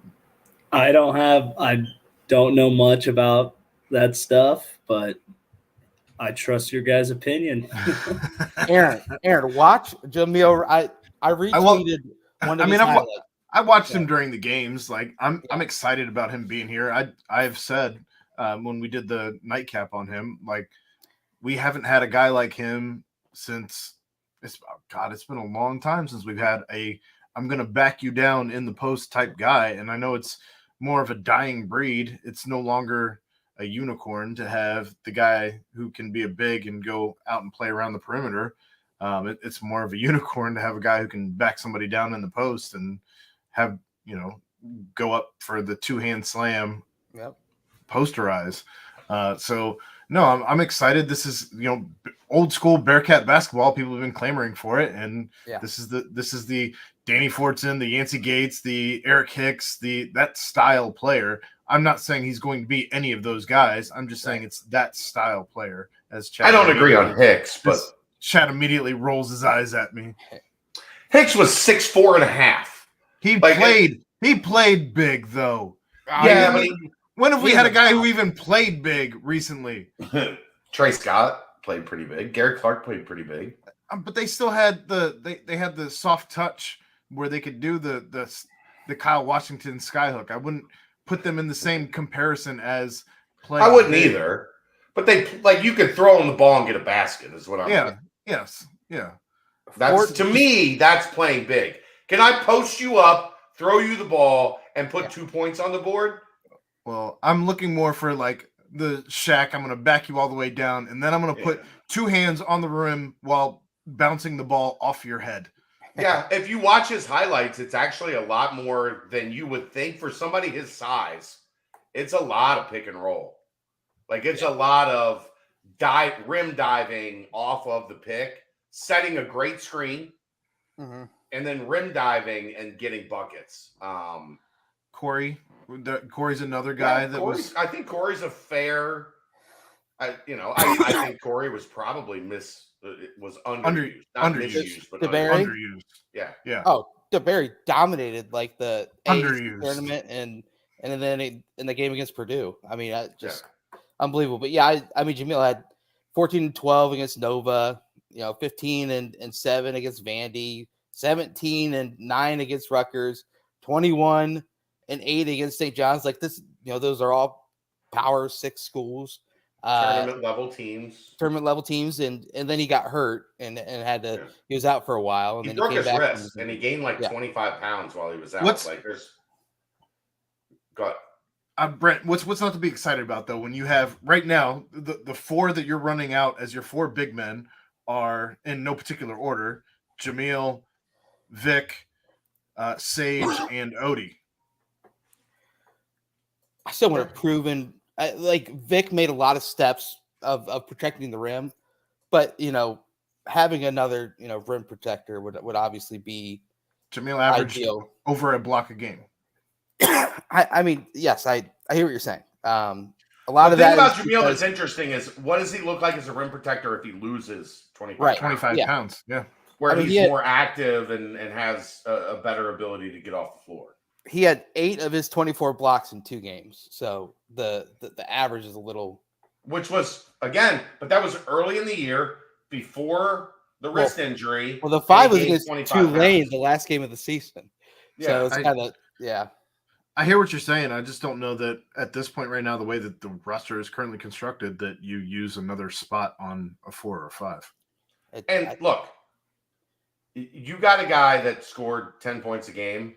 Like, you need double-digit scorers right now because without Dave and Landers, you are devoid of double-digit scorers on this roster. I'll take scoring over rim protection all day. I get your point, and I don't disagree with you. I'm just interested to see, what he looks like as a rim protector at, Ryan, how much easier is it to block punts if you're 240 instead of 260? Well, it depends on what your role is. My role, if I was 240, man, that'd be perfect. But barrel in there.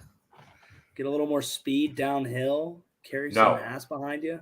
Are his hands as big as Corleone's? No, nobody's hands. I don't know if he's saying. I think he's saying Coriante DeBerry. Coriante, that's what I meant. Yeah. Nobody's hands are as big as Coriante DeBerry's. Yeah. Coriante's hands are Alaska. Everyone else is all the got catcher's gloves. He's walking around with catcher's gloves. Yeah, he's Alaska. Go Google it and look at the picture of Dan Horde putting his hand up to the outline of Coriante DeBerry's hand. Dan Horde is not Dan Horde's not me. He's not I got little sausage fingers. That's not Dan Horde. Did somebody make a turkey out of Coriante DeBerry's hands, but it was the size of an actual turkey? Yeah, no, they made they made like a pterodactyl. Coriante DeBerry's hands. And they grabbed the whenever he would grab tennis balls, on the court, he would engulf them. Oh no, wait, those were basketballs that he was engulfing. So, it's just that was insane. But giant mitts. Anything we can say on Estrada, or is that kind of just wait and see? He came out with his top 4. I mean, so here's what I know, at least what I can get into. Wes met with him on Friday, and then got a call hey, let's do a visit tomorrow. And then he visited Saturday and Sunday. Left without committing, but I think the visit went really well. Here's something that I think you kind of have to consider with when you're looking back on a lot of these guys. I don't think, from what I heard, and I haven't confirmed this officially, I don't think he ever took an official visit because of COVID and all the weird shit to anywhere. Happened. To anywhere. Yeah. To anywhere. He's not Cincinnati was the first official visit of his career. So I think he is going to kind of, play out the process a little bit. I know Alabama really wants him. I talked to a national source tonight that thinks Kansas State. I think Kansas State, looking at rosters, Kansas State probably concerns me a little bit more than Alabama, even though I think Alabama is obviously a very real threat. But Jerome Tang worked magic with Marcus Noel. And he's from that New York, New Jersey area. I think that could be a tough one to battle. But Cincinnati got him here first. The visit went great. We'll see where it goes from there. This is where I want to go back to anybody who says that Wes Miller shouldn't be a coach here at Cincinnati, though. Look at the just space that he is in right now, where he's in on a guy who's the number 6 prospect in the entire transfer portal. Mm-hmm. And he's in that space with Kansas State, who went really far in the tournament, and Alabama, who was the number 1 team in the country last year until the end. Well, and Florida State, who, Leonard Hamilton's obviously. Look, I will also say, never, ever, ever count out Leonard Hamilton. Right. Ever. Which I think you can almost say never count out Wes Miller at this point. No. Aaron, Leonard Hamilton has been doing this for 40 years. They're in different conversations. I'm just saying he's involved it seems like everyone. He's doing a great job getting involved with guys that he thinks. What did I tell everybody a couple weeks ago? The goal is to land 2 top of the roster players going into the, at least 2 top of the roster players going into the Big 12. They think Reynolds is one. If things go right, I think that could very well be the case. But with big men, it's not as easy as it is with guards and wings. There are a lot of top of the roster guards and wings in the portal. There's just not as many big men. So I think you have to have you're going to probably take a chance on a guy like Reynolds and say, we think we can develop him into that. Yeah. With guards, you don't have to, like, Landers was first team all ACC rookie, and then first team All-American as well on his roster, on his resume. Right. You knew that dude was going to be an impact player. Yeah. It takes twists and turns. But they think they got a cornerstone guy in Reynolds. They're doing everything they can to get Estrada. And then we'll see kind of, where things go from there. And I'm not disagreeing with you completely, Aaron. It's just the portal's weird, man. Yeah. It's weird. Yeah. It's a weird deal. It's weird. It's also kind of exhilarating, if you will.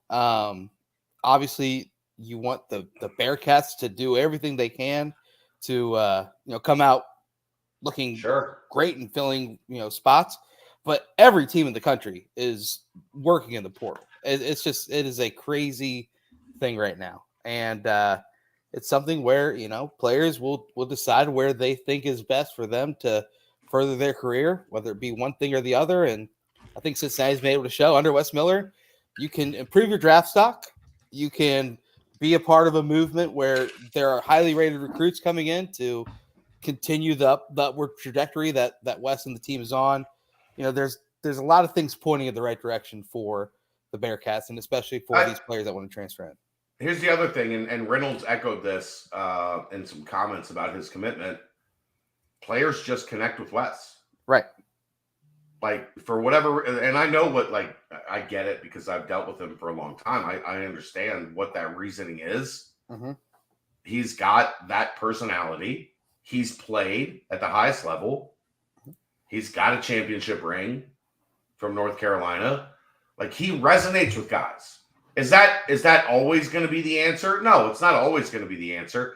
Yeah. But when guys come in, he's going to be able to tell them, I've been there, man. Like, I've been in your shoes. I've done it. And, that says a lot. And Estrada said that to Travis Branham too. So yeah, it's all positive things there. Yeah. Anything real quick, or we hop in mailbag? Let's mailbag it. Yep. We gotta get out of here. Gotta. All right. Let me quick paper supply timestamp this real fast. Okay. Quick Paper Supply, your local and family-owned restaurant supply company for all your non-food products. Quick Paper services over 150 restaurants with weekly low minimum next day deliveries, providing a wide range of food service products from to-go containers, cups, custom printed products, eco-friendly, and much more. They also have cleaning and restroom supplies for all your janitorial needs. Call Nick at 513-470-2029 and reference Bearcats for 20% off your first month of purchases.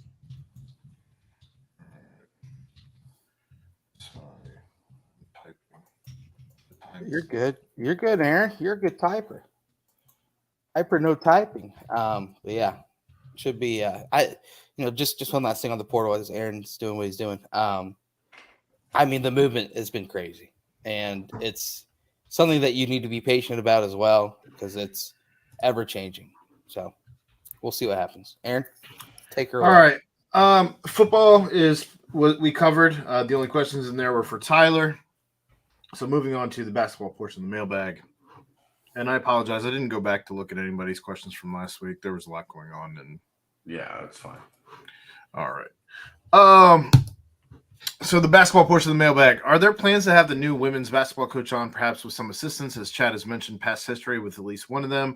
We would love to hear the real backstory, such as it might exist. Can we expect to hear more or see threads regarding women's basketball recruiting, including the portal, in your abundant spare time, of course?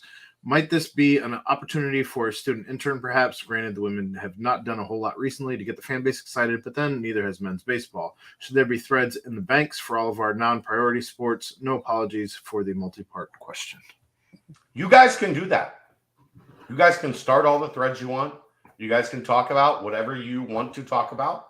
And if it starts to gain traction, like that's why we cover baseball. There are people that want to talk about it. Is it overwhelming? No, but there's a consistent crowd that wants to talk about UC baseball. So we provided them a place to do that. If you guys show that there is a large enough desire for us to grow our women's basketball coverage, we'll do it. Like that's business, right? Like, by the way, there's I think a tie right now for the most baseball players in the new Big 12. Cincinnati being at the top, most MLB baseball players. Yeah. So that's not to say that, like, and Aaron and I have talked about having the new women's coach on, Abby Jump. I don't know Abby like directly outside of knowing her when she was a very small child. Her dad was my 6th grade teacher. He was also a baseball coach of mine. On a team, or the team I talk about, we won a Knothole City championship. Her dad was one of our coaches on that team. I love him. He is a very good, a close friend. Could we have Abby on? Yeah, that's possible. But when it comes to creating work positions, when it comes to adding people to the team, we're only going to do that if you guys show it's what you want. You guys showed you wanted more Ryan Royer content. We added Ryan Royer to the team. It is like that's delivered for the people. Yeah, we have a basketball board. If you guys are talking so much about women's basketball that I need to create a new board, then we'll start talking about adding content creators and people to cover women's basketball. And you know how they help that? They start winning, because it's really hard. It's like going to Lubbock. It's really hard to cover a team that struggles to win regularly. I will say Katrina Merriweather, Cathedral High School alum, so keep the go get her on the show. Like, I'm more than keep welcome the brand to give her flowing. a platform. I'm more than welcome to give her a platform. But keep the Irish brand flowing, baby. All right. Apparently, I used the word football on the basketball board, so we do have some. That's fine. Based on perception, returners, new faces, spring practice alone, rank the Bearcats defense in the 14-team Big 12 this year. Is it top 3? Will it be top 20 nationally? I have no fucking. I haven't rated the other. I haven't seen anything from the other 13 teams. I don't even know who plays where yet. I'm still figuring that out. I don't. It's wait. Like, I don't know. I learn better with my eyes than with my ears. I think they're going to be really good. I think Jordan Young is very, very good at corner. I think DJ Taylor and Brian Threats and Armorion Smith, like there's a group at safety that's strong. When Jaheim Thomas gets back, and you've got, I've heard a lot of good things from this staff on their thoughts on Jack Dingle and Dorian James, and you've got an outstanding defensive line. The defense should be very good. Where does it rate in terms of analyzing the other Big 12 teams? I'd have to know a lot more about the other Big 12 teams. Will it be top 20 nationally in a conference that scores the way that this conference does? That's probably going to be difficult. There's a lot of really good offenses. So even if you're good on defense, Royer, you can speak to this. Even if you're good on defense, great offenses are going to get their yards. Yes. You're not just going to be able to completely shut down the machine. You just got to slow it down and eliminate the big plays. But they're going to find ways to make stuff happen. True coach talk. right there with Ryan Royer. That's a segment we could sell. Coach Speak with Ryan Royer.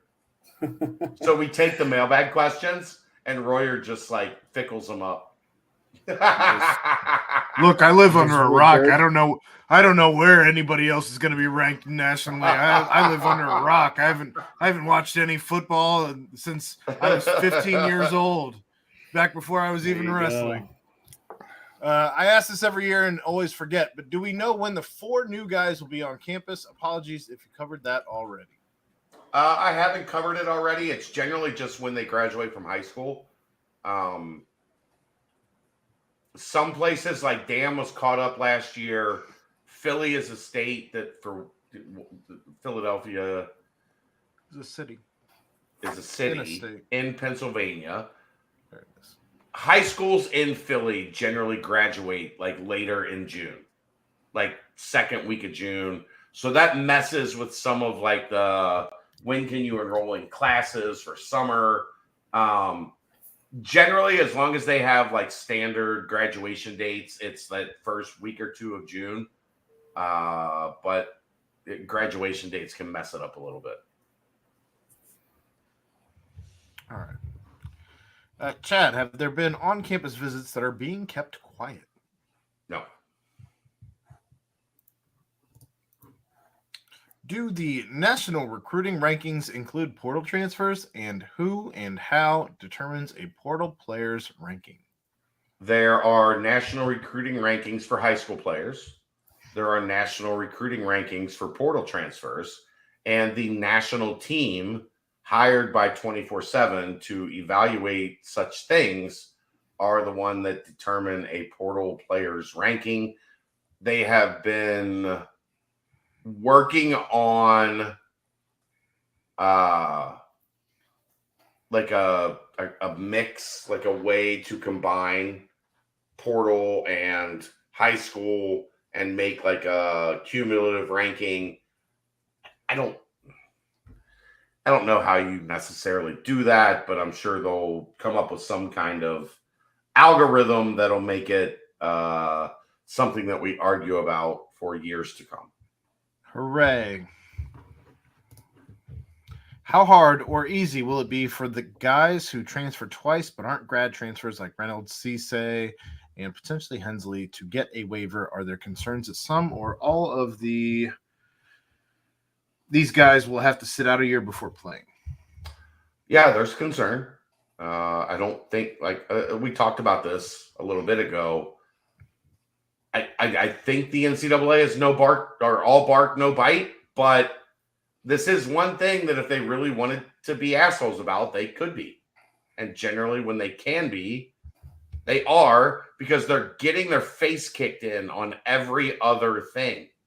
I don't want to sound cynical about mental health, but I mean, if you did file a mental health waiver, good luck trying to prove otherwise if you are the NCAA. Yeah. We'll see. So, have you heard of potential landing spots for JD? It has not been on my to-do list. Okay. That is the football portion Paul, of the mailbag. In the by the way, basketball Paul, portion.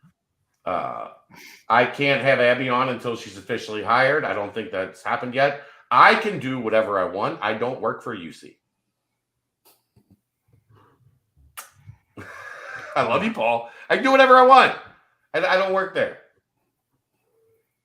And we have Royer co-hosting this show.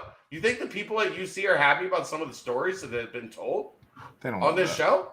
I keep forgetting that I'm speaking out into the void of the internet and that this is all recorded. And I'll just like think, especially when I'm at work and like have you the gotten random calls? guys. Has anybody been like, Ryan? No, not yet. No? But then I'm Okay. like, holy shit, this is all forever. Like, the guys at work, they're like, hey, good show this week. I'm like, oh, Jesus Christ. I don't want to hear from HR. Well, be glad you don't drink during the shows, right? Yeah. No, I did my fair Paul, share. she does, yes. But that doesn't mean we can't do anything. We can do anything we want. Like having Royer on with Nico and just letting those two roll the dice they were shooting craps for like an hour, you and Nico. Yeah. We only answer to God, not Zach Steep. All right, and the last question from the Banks portion of the mailbag. Skins I didn't look at this. Oh boy, Skins is back. Welcome back, great guest, Chad. I'm not going to say the usual things that you are hearing. Just know we all have your back and wish you the best in a terrible situation. Rapid fire, copy and paste from last week's mailbag edition. Aglamesis brothers or graders? I don't know what that first one is. I'm going graders all day. Graders. Golden Gelato, Pike Street, Covington, Kentucky. You're broken. Best ice cream in the city. You're gelato, broken. Best gelato in the city. You're Eric, broken. go have it. Go fucking have it. I'm telling you, go have it. That's like 3-hour drive for ice cream. If I'm When driving you're 3 here. hours, I'm driving 3 hours. I'm getting graders. You're getting Next. Next. Athens, dumbass. Regular, it's not from the scoop in the place. Regular Geta or hot Geta? Hot Geta. Hot Geta. I'm a regular Geta guy. I prefer regular. I like it hot. I like spicy stuff. Chad but thinks like, McDonald's Sprite is spicy though. Yeah, but you It is are stupid spicy. to understand what that means. Why is it spicy? They're Break putting it. some in it, man. I don't Break know it. what it It's is. spicy. The syrup. Hash browns or home fries? What kind of hash browns? Oh, I'm man. hash browns. Like a So- McDonald's hash brown? I'm thinking it's the hash browns where it's like long and flat and they like Yeah. flip it in a skillet. Waffle House Both. hash browns. I like home fries, man. With a Both, nice if crisp done on the right, outside. are elite. Right. So, best hash browns in the city that I've ever had, Omelet House in Eastgate, kind of out by Jungle Gyms. Okay. Amazing. And then the best home home style potatoes that I've had, Fort Wright Restaurant, right up the Cut in the Hill. As soon as you get to the top of the Cut in the Hill, I think Royer, I think they boil them to get them soft, Uh-huh. and then they slice them and put them on the flat top to crisp them. That sounds fire. They're amazing. They're What is awesome. this, Like, Fort Wright? Fort Wright Restaurant. And like, is this just like, what about their other food? Oh, omelets are amazing. They have double-decker sandwiches that are about like this. Okay. Is it like a breakfast joint? Mainly? It's like a breakfast lunch joint. Okay. Right. I need like some right more of there. that. I love Fort Wright Restaurant. Where? Their home Up fries. the hill.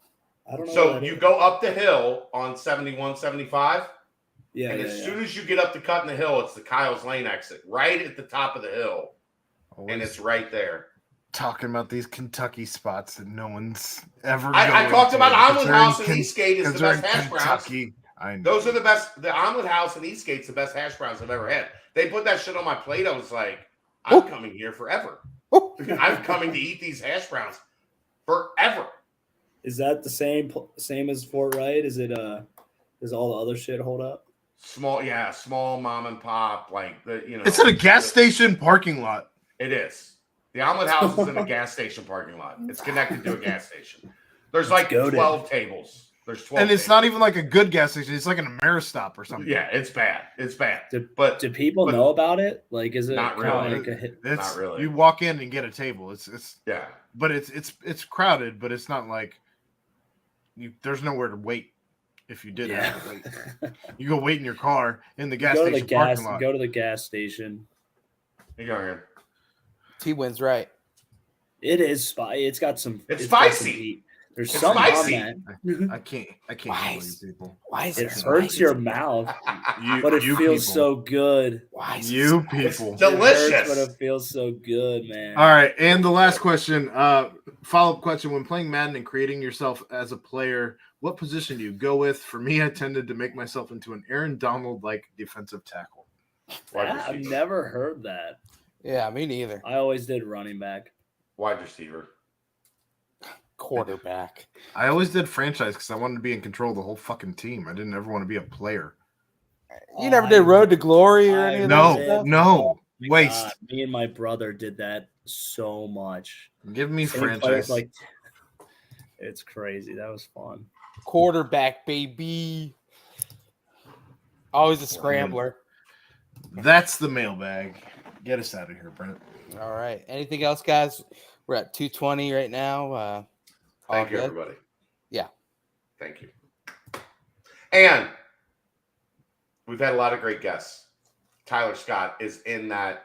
Not only was he a great guest, but he told some stories. Yes. That- I know he's that got more, man. That Ohio State story is one of the best shitting on Ohio State on the block O that I've ever heard in my entire life. Baker Mayfield, plant that damn flag. I love it. I love it. Well, But Chad, we love love you, man. all of you. We've had a huge crowd all night tonight. Thank you to everybody for tuning in. Thanks for Tyler helping make that happen. Brent, Ryan, Aaron, love you guys. Love you, brother. Yep. I'm we love gonna you. go Always. before I cry. Yeah, man. We love you. Always thinking about you. Shout out as well, Danco Transmission. I know, Joe, we didn't quite get you out there, but we're always thinking about you. Always love you. But hey, Chad, man, we're all here for you, man. So shout out to Tyler. Big thanks to him for coming on. But for my broadcast pals, we got a full week, man. Spring game coming up Saturday. Full coverage. Stay locked into Bearcat Journal. But for my guys, my pals, Aaron Smith, Chad Brendel, and Ryan Royer, I am Brent Young. Yet again, another fantastic BBP presented by BearcatJournal.com.